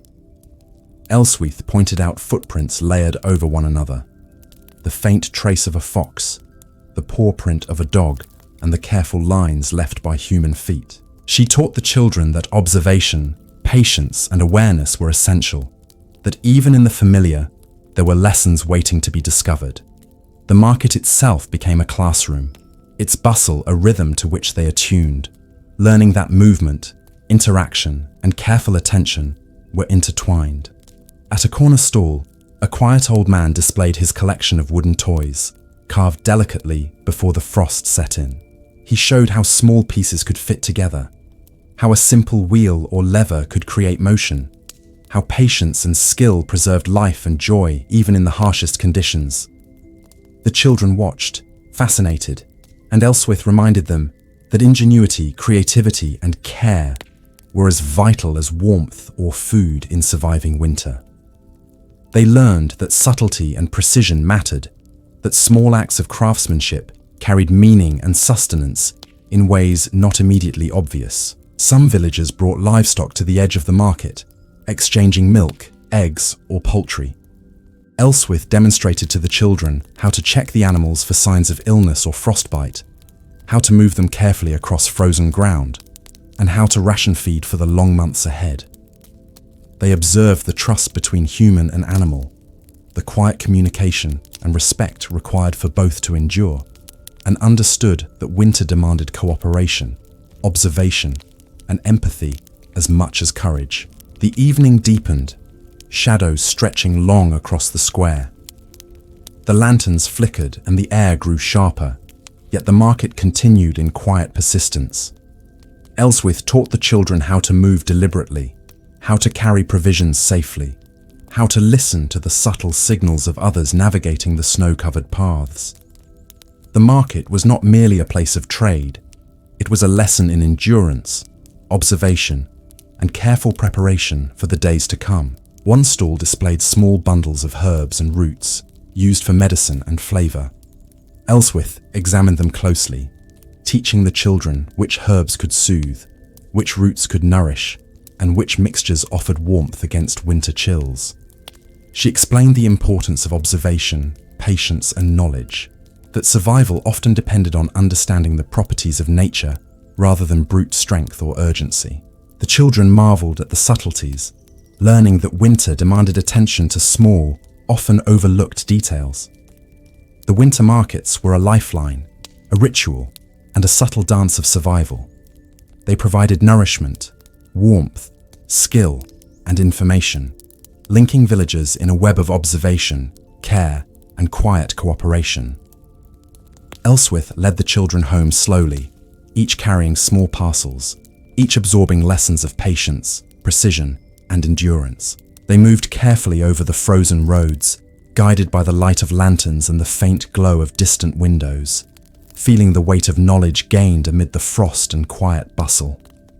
That night, as the children slept near the hearth, the smell of herbs and fire mingled in the room. Elswith reflected on the day, understanding that the winter markets were not only practical necessities, but a school of endurance, patience, and wisdom. Every stall, every item, every exchange carried lessons, teaching observation, empathy, and careful planning. She whispered softly, "Even in scarcity, we find richness in knowledge, care, and cooperation. Each step, each observation, each lesson carries us through." The frost outside pressed against the walls, silent and unyielding. Yet within the village, the quiet warmth of hearth, knowledge, and cooperation endured. The markets would continue, providing sustenance, skill, and subtle joy, and the lessons learned there would echo far beyond the square, preparing the villagers and children alike to survive, observe, and thrive in the long, relentless months of winter. They understood finally that endurance was not only a matter of strength, but of observation, care, and quiet wisdom woven through each interaction, each careful step, each measured breath in the white world beyond. The river had become a silver ribbon, frozen solid, yet alive with subtle signs of movement beneath its ice. Elswith led the children along its banks, the snow crunching beneath their boots, carrying the faint scent of water and frost. She paused often, pointing out the cracks and ridges in the ice, teaching the children to read the surface for strength and weakness. Every step was careful, deliberate, a balance of courage, observation, and respect for the frozen current below. The icebound river was both obstacle and opportunity. It prevented easy travel along the banks, yet it offered a pathway, if read correctly, across the frozen expanse. She demonstrated how to test ice with a sturdy staff, tapping gently, feeling vibrations through her gloved hands to detect hollow spots or thin areas. The children learned that winter demanded patience, attention, and subtle skill, that even the familiar could be deceptive, and that survival required both courage and caution. Beneath the ice, the river still flowed, a hidden current of life. Elswith explained that fish persisted in the darkness, moving slowly beneath the frozen layer, and that some plants remained trapped yet alive in submerged beds. She described the delicate balance that winter forced upon the ecosystem, how life endured quietly, invisibly, yet persistently, and how humans could coexist with these subtle rhythms if they learned to observe and respect them. Along the banks, reeds and grasses protruded through snow and ice, bent and fragile, yet resilient. Elswith encouraged the children to notice these details, explaining that such plants could provide insulation, fuel, or fodder if harvested carefully. She taught them to recognize signs of animal activity, small burrows, or footprints pressed into snow, and how to avoid disturbing hidden dens or nests. The icebound river, she said, was a lesson in patience, observation, and quiet understanding of the world's hidden patterns. The village relied upon the river for sustenance, even in winter. Fish traps had been reinforced before the freeze, and holes in the ice allowed careful gathering of water for cooking and washing. Elswith demonstrated how to collect water safely, keeping it from freezing immediately, and how to ration the supply to last through the harsh days. She reminded the children that winter required not only physical endurance, but careful planning, foresight, and respect for the fragile resources around them. They moved slowly along the ice, noticing the subtle textures, the faint ridges created by wind and current. She explained that the river's surface was a map of weather telling of recent storms, melting and freezing cycles. Every detail mattered. Every observation could mean the difference between safety and accident. Elswith encouraged the children to memorize patterns, feel vibrations in the ice, listen for subtle sounds beneath the frozen layer, and trust both their senses and their careful judgment. Some areas of the river had become fragile, thin ice threatening to break beneath weight. Elswith demonstrated how to distribute weight carefully, how to move low and balanced, and how to recognize danger before it became immediate. She explained that knowledge, observation, and calm judgment were more reliable than speed or force in winter's unpredictable environment. The children watched and imitated, learning that survival required subtle skill and quiet attention, not haste. Along the banks, remnants of earlier travelers lay frozen and partially buried in snow. A few footprints led to small fires, abandoned provisions, and scattered tools. Elswith examined these traces, teaching the children to learn from the past, to read the intentions and mistakes of others, and to use that knowledge to navigate safely. She explained that every frozen footprint, broken branch, or discarded item was a message, a lesson in winter survival, waiting to be understood. Occasionally, a bird or small animal ventured onto the ice, leaving a delicate track before retreating to cover. Elswith pointed out how they moved carefully, testing conditions before committing, and how humans could mirror such caution without fear. She reminded the children that observation of other creatures offered insight into the hidden dangers and subtleties of the icebound world, that patience and careful attention were rewarded with safety and understanding. The wind rose, carrying ice crystals that stung exposed skin and glimmered like tiny diamonds. Elswith guided the children behind a natural embankment, using snowdrifts as shelter, demonstrating how terrain could offer protection and warmth if approached thoughtfully. She explained how the river could change rapidly, how winds could break thin ice or create unexpected drifts, and how remaining alert and calm was essential for survival.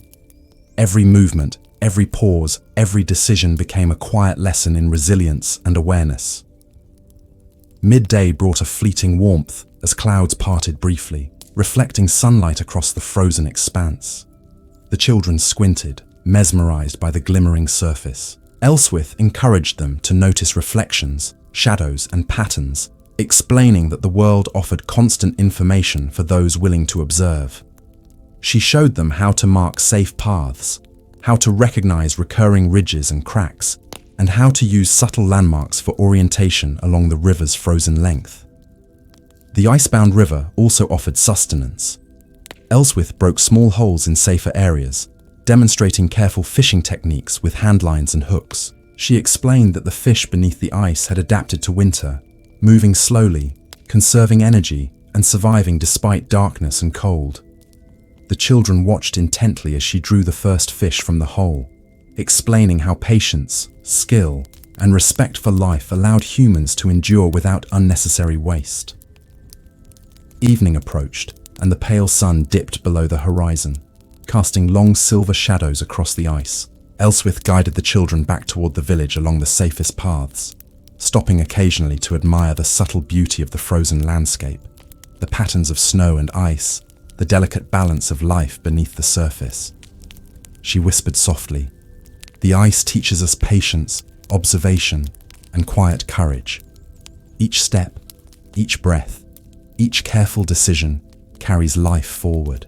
By nightfall, they returned to the warmth of the village hearth, the children exhausted yet alert from the day's lessons.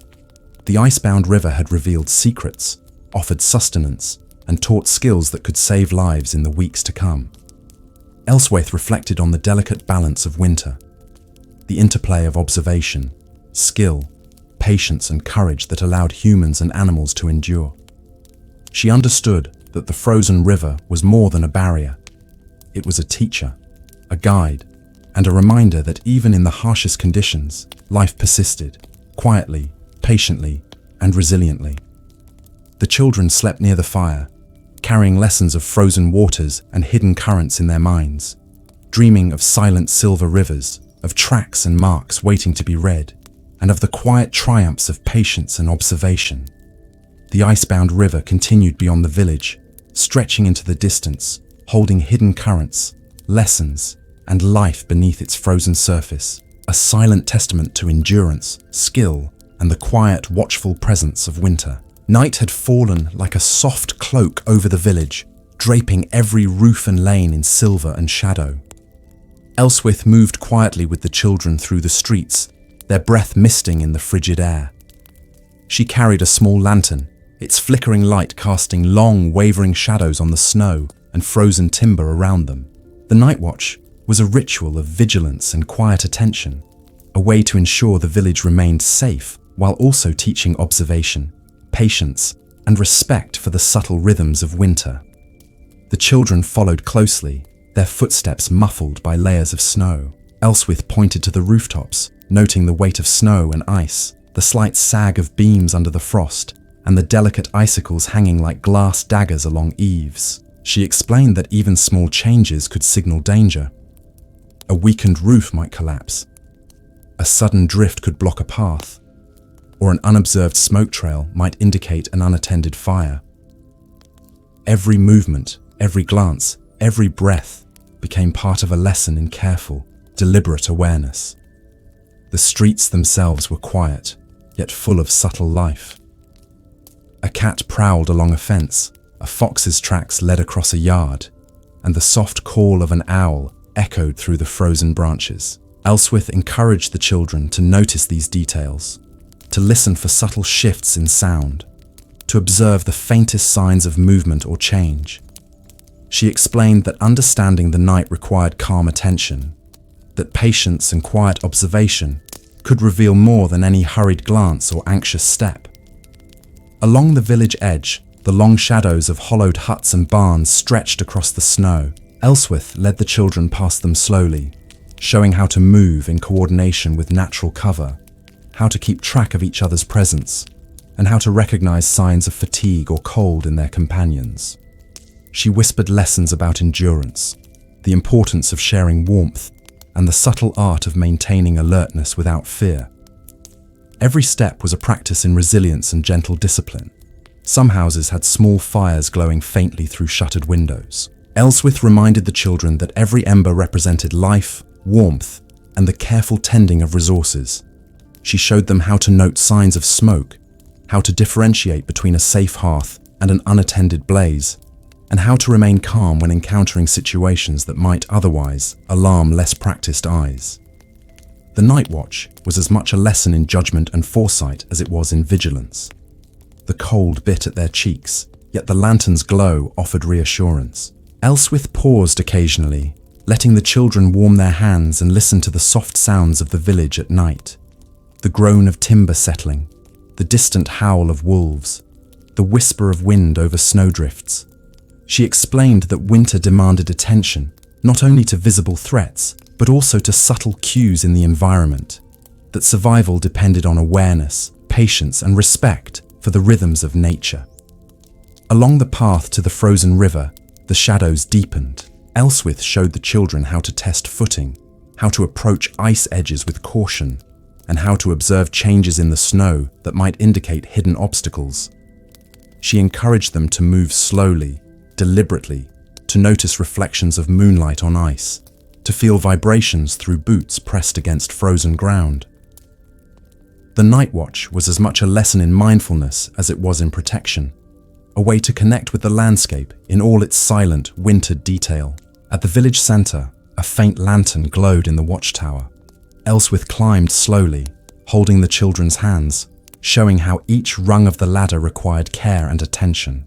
She explained that height brought perspective, that seeing the village from above revealed patterns of snowdrifts, faint trails, and possible hazards invisible at ground level.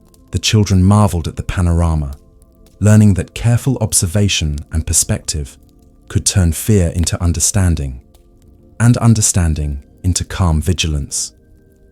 The watchtower offered views of distant forests, frostbitten fields, and the icebound river stretching beyond the horizon. Elswith pointed to subtle signals: smoke rising from a distant chimney, the dark outline of a tree bending under snow, faint tracks in the drifted snow that hinted at the movement of animals or travelers. She taught the children to read these signs, to interpret the world quietly, and to respond with careful, deliberate action rather than haste or panic. A sudden flurry of snow swept across the village, brushing against the tower and the children's faces. Elswith demonstrated how to shield their eyes and faces, how to keep the lantern lit despite wind and drift, and how to maintain calm focus under changing conditions. She explained that storms tested not only physical endurance but mental clarity, that patience, observation, and adaptability were the true tools of survival. Every gust of wind became a lesson, every drifting flake a teacher in winter's subtle language. As night deepened, the village lay beneath a blanket of snow, quiet but alive with the rhythm of watchful care. Elswith guided the children down from the tower, moving slowly along paths cleared of drifts, demonstrating how to maintain warmth, keep the lantern steady, and note any signs of disruption or danger. The night watch was complete, not in confrontation, but in presence, in awareness, and in the quiet tending of both safety and knowledge.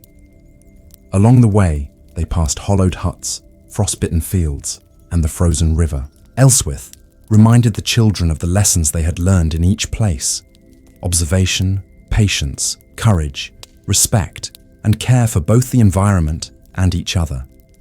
She spoke softly of human endurance, of ingenuity preserved through careful attention, and of the quiet triumphs that winter demanded from all who survived in these harsh months. By the time they returned home, the lantern's glow had dimmed, replaced by the soft light of hearth fires in each dwelling. Elswith helped the children remove frozen layers of clothing, warming hands and feet, and sharing the quiet satisfaction of a night spent in attentive watchfulness. The lessons of the evening would linger woven into memory: the subtle reading of shadows, the careful navigation of snow and ice, the patience required to endure and observe, the quiet courage needed to walk safely in winter's dark embrace. As the children settled near the hearth, sleep overtaking them in gentle waves, Elswith reflected on the night watch itself, a ritual of vigilance, patience, and observation, a practice that transformed fear into understanding, uncertainty into knowledge, and cold into a space for quiet learning. The night was long, yet calm, filled with lessons whispered by wind, snow, and shadow, teaching that even in darkness, careful attention and deliberate care could guide life safely through winter's harshest hours. And far above, the moon drifted slowly across the sky, silver light reflecting off snow and ice, a silent witness to human perseverance, observation, and the quiet rhythms of life sustained through awareness, patience, and enduring vigilance. Every shadow, every flicker, every breath in the crisp night air carried the weight of lessons learned, subtly shaping the children's understanding of the world and their place within it, preparing them to face winter with calm, deliberate, and enduring strength. The frozen woods lay beyond the village, like a vast, silent cathedral, each tree a towering pillar etched with frost and ice. Elswith led the children slowly along a narrow path barely visible beneath layers of snow. The wind whispered between branches, carrying the subtle scent of pine, resin, and frozen earth. It was a world both beautiful and formidable, a place where patience, observation, and careful movement were as essential as warmth or food. Each step required attention. The snow beneath their boots was uneven, sometimes soft and yielding, sometimes crusted and brittle, threatening to give way beneath weight. Elswith demonstrated how to test each step with her staff, how to distribute weight evenly, and how to move quietly, preserving energy and remaining alert to hidden dangers. The children absorbed every motion, learning that even familiar paths transformed under winter's grip, and that subtlety in movement ensured safety. The frozen woods held secrets of survival. Elswith pointed out hidden burrows beneath snowdrifts, showing the children where rabbits, foxes, and other small creatures had sheltered. She explained how observing animals could reveal patterns of food warmth and danger, and how humans could mirror these careful habits to endure harsh conditions. She spoke softly. The woods speak in tracks, shadows, and whispers. Those who listen learn much about patience, courage, and care. Icicles hung from every branch, long and delicate, reflecting the dim winter sunlight like crystal ornaments. The children marveled at their formation, noticing subtle curves and angles that told of melting and freezing cycles, wind direction, and temperature shifts. Elswith explained that winter created patterns that, if observed, offered knowledge of the environment's hidden rhythms, that even beauty carried lessons if one looked carefully enough. A small stream cut through the woods, now mostly frozen yet whispering beneath its ice. Elswith knelt, tapping the surface with a stick, demonstrating how to detect hollows and weak points beneath frozen water. She showed the children how to break safe holes for water, how to avoid fragile edges, and how to gauge depth and flow. She explained that survival depended on attention to subtle signs, on understanding the world beyond immediate perception, and on moving deliberately rather than with haste. The children noticed the patterns of footprints in snow, a fox circling a den, a rabbit darting between thickets, the faint tread of deer moving silently through trees. Elswith taught them to read these traces, to infer habits, paths, and food sources, and to respect the creature's presence. She explained that winter required observation, not just for human survival, but for understanding and coexisting with the natural world, that life continued quietly beneath snow, ice, and frost. The wind shifted, sending fine snowflakes drifting through branches, settling on eyelashes and gloves. Elswith showed the children how to shield themselves, how to recognize changing wind patterns, and how to anticipate snowdrifts forming along the path.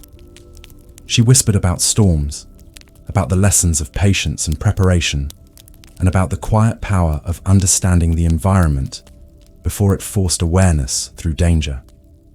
Every gust of wind was a teacher, every flake a note in winter's subtle song. They passed a grove of evergreens, their boughs heavy with snow, bending toward the ground. Elswith encouraged the children to notice the protection the trees offered. Shelter from wind, a soft buffer against snow, and a hidden home for wildlife. She explained how humans could use similar strategies, finding natural cover, layering protection, and observing the land carefully to find safety and warmth. Every moment became an interplay between survival, observation, and quiet appreciation of the world's design. Occasionally, They discovered broken branches, evidence of animals, or the weight of snow. Ellsworth showed the children how to use these branches for firewood or tools, how to avoid disturbing nests or dens, and how to gather resources thoughtfully rather than greedily. She emphasized patience, careful choice, and respect for life, teaching that winter's bounty was limited and required careful attention to preserve both human and natural well-being. A small clearing offered a view of the moon rising over distant hills, silver lights spilling over the frozen canopy.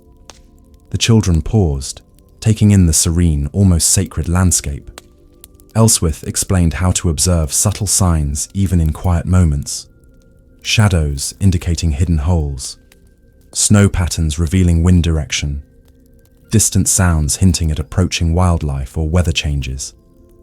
She reminded them that winter demanded constant mindfulness, not hurried action, and that beauty and danger often existed side by side. Deeper into the woods, the snow grew denser, and branches formed intricate arches above the path. Ellsworth moved slowly, demonstrating careful navigation, how to avoid tripping, how to keep together as a group, and how to measure energy reserves against the distance remaining. She explained that endurance was not only physical, but also mental, that observing surroundings carefully, maintaining composure, and planning steps preserved strength and ensured safety. They found a small frozen pond, its surface smooth and unbroken, except for faint cracks. Ellsworth encouraged the children to test its safety, explaining that ice thickness, water movement, and underlying currents could all change conditions subtly. She demonstrated how to approach with caution, how to detect fragile areas, and how to use sticks to distribute weight. Every action reinforced the lesson that patience, observation, and quiet courage were indispensable in winter's harsh embrace. The woods whispered around them, shadows deepening, wind sighing between frozen branches. Ellsworth spoke softly of the past, how villagers had relied on forests for food, shelter, and resources, how each generation learned to observe, adapt, and respect nature's subtle signals. She reminded the children that wisdom was preserved in careful attention, in learning from the land, and in understanding the rhythm of life beneath snow, ice, and frost. Every moment became a meditation in endurance, awareness, and quiet respect. As night deepened, they returned along familiar paths, retracing steps with lantern light guiding them. Ellsworth paused to show the children faint animal tracks, the way shadows shifted in moonlight, and how even the silent forest communicated if one observed closely. She whispered, "The frozen woods hold life, stories, and lessons. Those who walk slowly, observe quietly, and respect the world find knowledge hidden in every shadow, every sound, every trace of breath in the cold air." By the time they reached the village, the children carried with them a deeper understanding of endurance, patience, and observation. They had learned that winter's frozen woods were not merely a challenge, but a teacher, a place of quiet beauty, hidden life, and subtle wisdom. Every branch, every snowdrift, every frozen stream offered insight into survival, careful planning, and harmony with the environment. Ellsworth reflected on the day, understanding that the woods had given more than lessons in navigation or resourcefulness. They had offered awareness, patience, and a reverent connection to life continuing quietly beneath the frost. That night, near the hearth, the children slept wrapped in warmth and contemplation, dreaming of silver branches, snow-crusted trails, and silent creatures moving beneath the frozen canopy. They carried the quiet wisdom of the woods within them, understanding that vigilance, patience, and respect for life were as essential as warmth or food, and that winter's embrace could be endured with quiet strength, careful observation, and enduring courage. The frozen woods remained vast, silent, and beautiful, a teacher of subtle lessons, a keeper of life and endurance, and a guardian of quiet wonder in the heart of winter.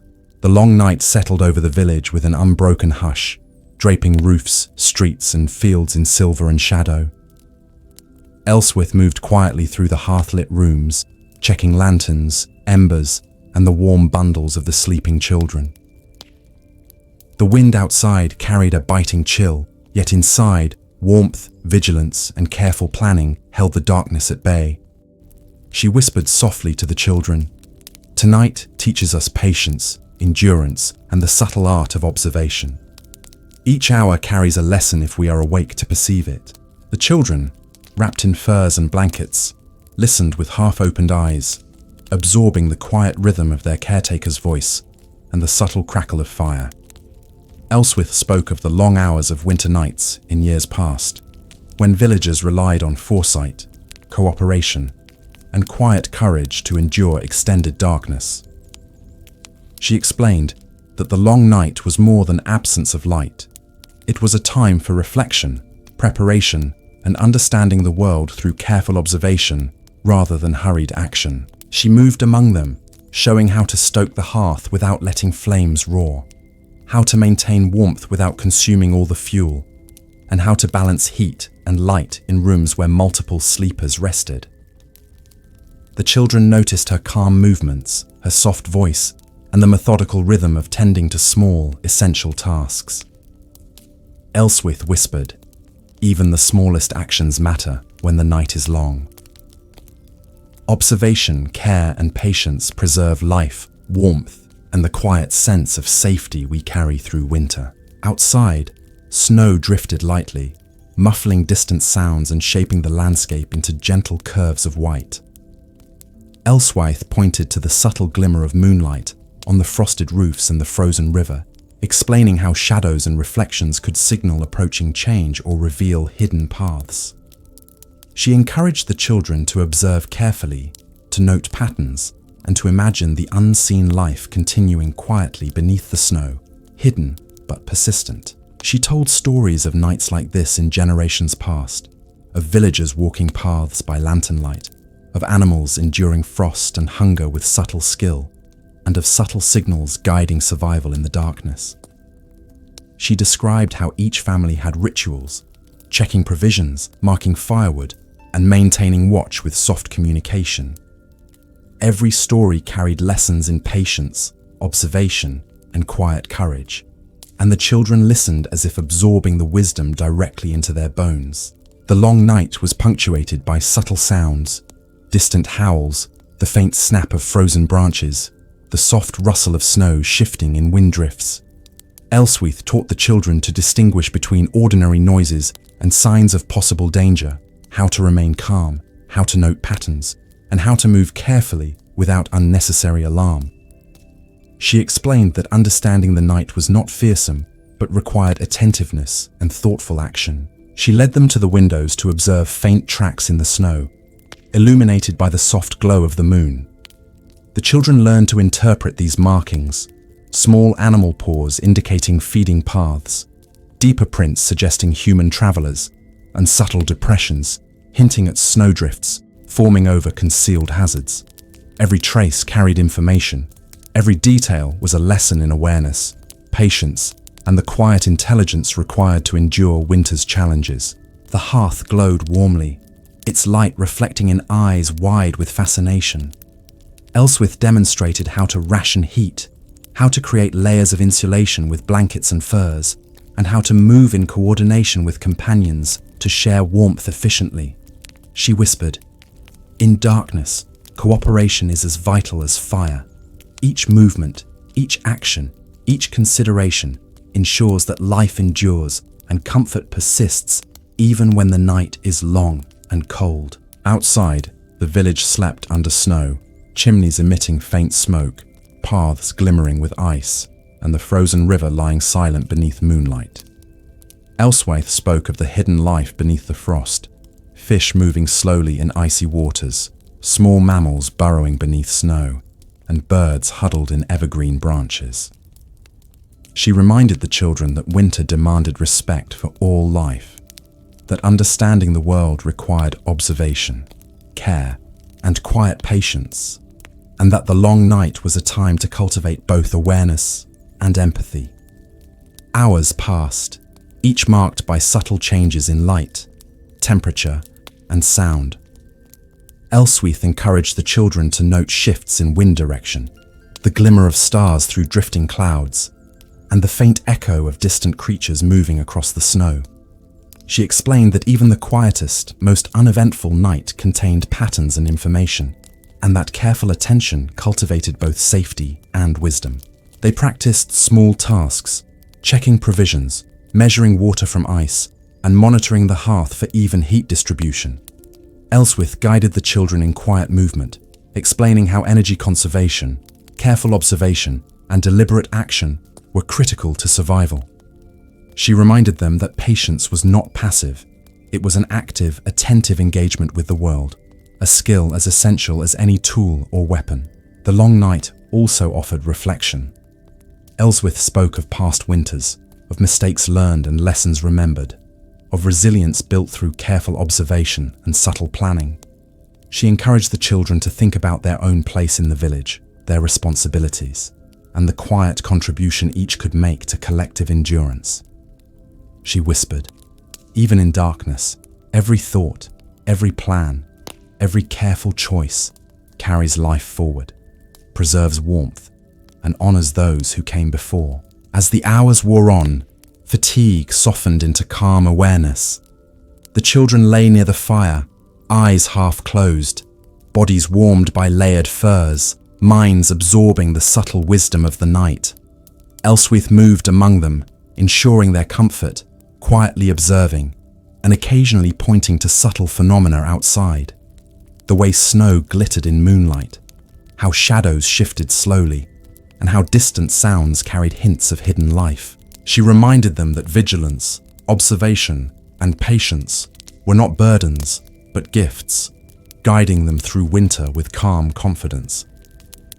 By the time the first faint glimmers of dawn brushed the horizon, the long night had fulfilled its lessons. The children had learned to read subtle signs, to move deliberately, to observe, and to reflect.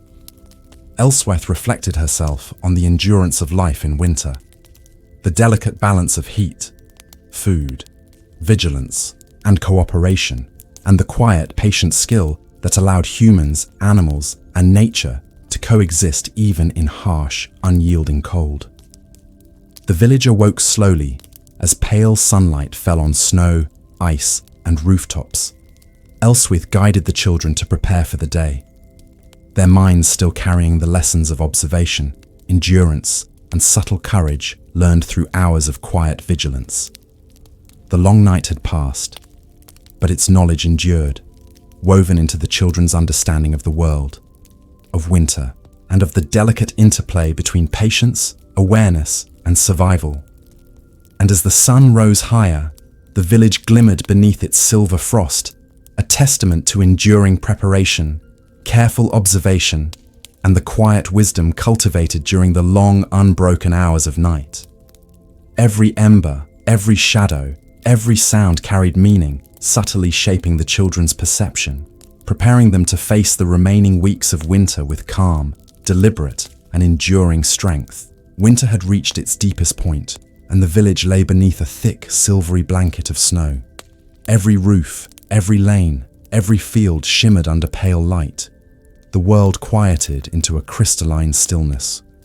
Elswith led the children gently through the morning mist, their breath rising in soft clouds, boots crunching on packed snow. The heart of winter, she whispered, was not only a measure of cold, but a place where patience, observation, and quiet endurance revealed their true meaning. The village was alive in subtle ways. Through smoke from chimneys, soft echoes of activity traveled across frozen yards. Children and adults moved slowly, each step deliberate, each motion conserving energy and respecting the harsh environment. Elswith pointed to the frozen river, the thin sheen of ice glimmering in the early light. She explained how even in the harshest cold, life persisted beneath the surface, unseen yet undeniable, and how humans could learn from this quiet resilience. She guided the children to the edge of the woods, where branches were bowed low under snow and frost. Every tree seemed to breathe in slow rhythm with the wind, its frozen leaves and needles a lesson in endurance. Elswith encouraged the children to observe closely, how sunlight refracted through ice, how shadows moved subtly with the low winter sun, how footprints of small animals traced unseen journeys beneath the drifted snow. She whispered, "Even in the coldest, stillest winter, life speaks. Those who listen find guidance, patience, and understanding." The children walked slowly, absorbing the serene beauty around them. They noted patterns of ice forming along frozen streams, delicate frost flowers curling from frozen reeds, and the faint sparkle of snow on branches. Elswith explained that these patterns were more than decoration. They were indicators of temperature, wind, and subtle environmental change, lessons from nature that informed survival, awareness, and quiet planning. They paused by a small hollow where a fox had sheltered, its tracks still visible in the drifted snow. Elswith showed the children how to interpret these signs: the depth of the prints, the spacing between steps, and the angle of movement. She explained that animals endured winter by understanding their world, moving with intention and conserving energy. Lessons humans could mirror with careful thought, patience, and respect for the environment. Further into the woods, the snow deepened. Elswith demonstrated how to move without disturbing fragile layers, how to read subtle changes in light and shadow, and how to maintain warmth without haste. She taught the children to notice frozen branches ready to break, soft patches of snow hiding depressions, and subtle signs of wind patterns shaping drifts along their path. Each observation carried meaning, and each careful step reinforced endurance and awareness. By midday, the sun had risen slightly, casting faint warmth across the frozen canopy. Elswith encouraged the children to pause and reflect, feeling the quiet strength of the landscape. She explained that endurance was not only physical, but mental, the ability to observe without panic, to plan with subtlety, and to move with measured, deliberate care. The heart of winter, she said, was a teacher of mindfulness, resilience, and quiet courage. They discovered a small clearing where ice crystals on the ground glimmered like scattered gems. Elswith guided the children to kneel and examine them closely. The patterns revealed cycles of freezing and thawing, the subtle shaping of wind and snow, and the hidden energy that persisted beneath frost and ice. She whispered that observing these details taught patience and subtlety, that life, though hidden, continued with quiet precision and intent. As they moved back toward the village, the children noticed the interplay of light and shadow on snowdrifts, the faint tracks of animals, and the silent glide of ice across frozen surfaces. Elswith explained how careful observation allowed humans to predict subtle changes in weather, to navigate safely, and to sustain themselves even during the longest nights and coldest days. She emphasized that the world held knowledge for those who walked slowly, listened carefully, and respected the hidden rhythms of life. Returning to the river's edge, Elswith demonstrated one last skill: gathering water through small, safe holes in ice, rationing it for warmth, cooking, and survival. She explained that even in extreme cold, careful attention, planning, and deliberate action ensured life continued. That winter demanded neither panic nor despair, but subtle understanding, patience, and respect for the environment. Every movement was measured, every decision thoughtful, every breath attuned to the rhythm of the frozen world.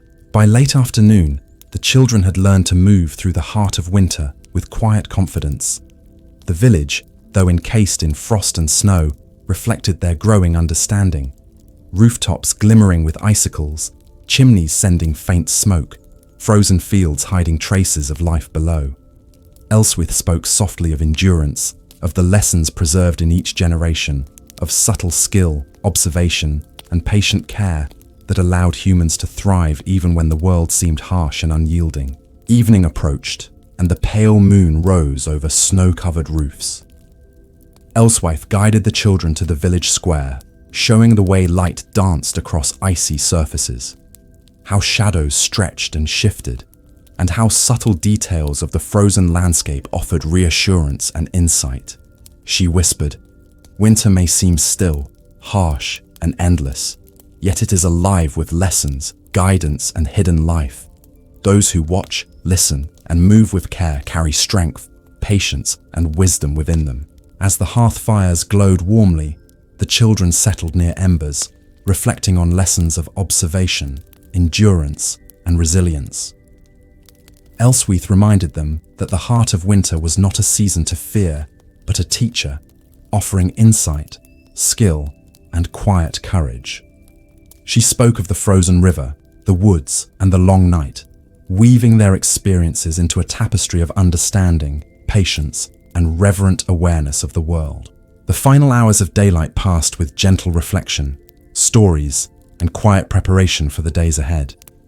Elswyth guided the children in tending furs, checking provisions, and maintaining warmth without waste, demonstrating that survival depended on careful action, thoughtful planning, and continuous attention to both environment and companions. Every task, no matter how small, was imbued with subtle lessons in endurance and observation. As night fell fully, the village lay serene, illuminated by moonlight on snow and ice, and warmed by quiet hearths. Elswyth whispered a final reflection. The heart of winter teaches patience, observation, and quiet strength. It reminds us that life endures even when hidden beneath frost, that wisdom comes through careful attention, and that courage is cultivated in subtle, deliberate steps. The children drifted into sleep, carrying the lessons of frozen rivers, silent woods, long nights, and snow-blanketed fields, their minds filled with the quiet, enduring rhythm of winter. And so, the village remained beneath its crystal mantle, a world transformed by frost and snow, yet alive with life, learning, and patient endurance. The heart of winter had spoken through shadows, snow, ice, and stillness, offering guidance to all who moved slowly, observed carefully, and respected the subtle power of the frozen world. Every ember, every step, every breath carried the quiet wisdom of survival, patience, and reverent connection to life, continuing quietly and resiliently beneath the frozen landscape.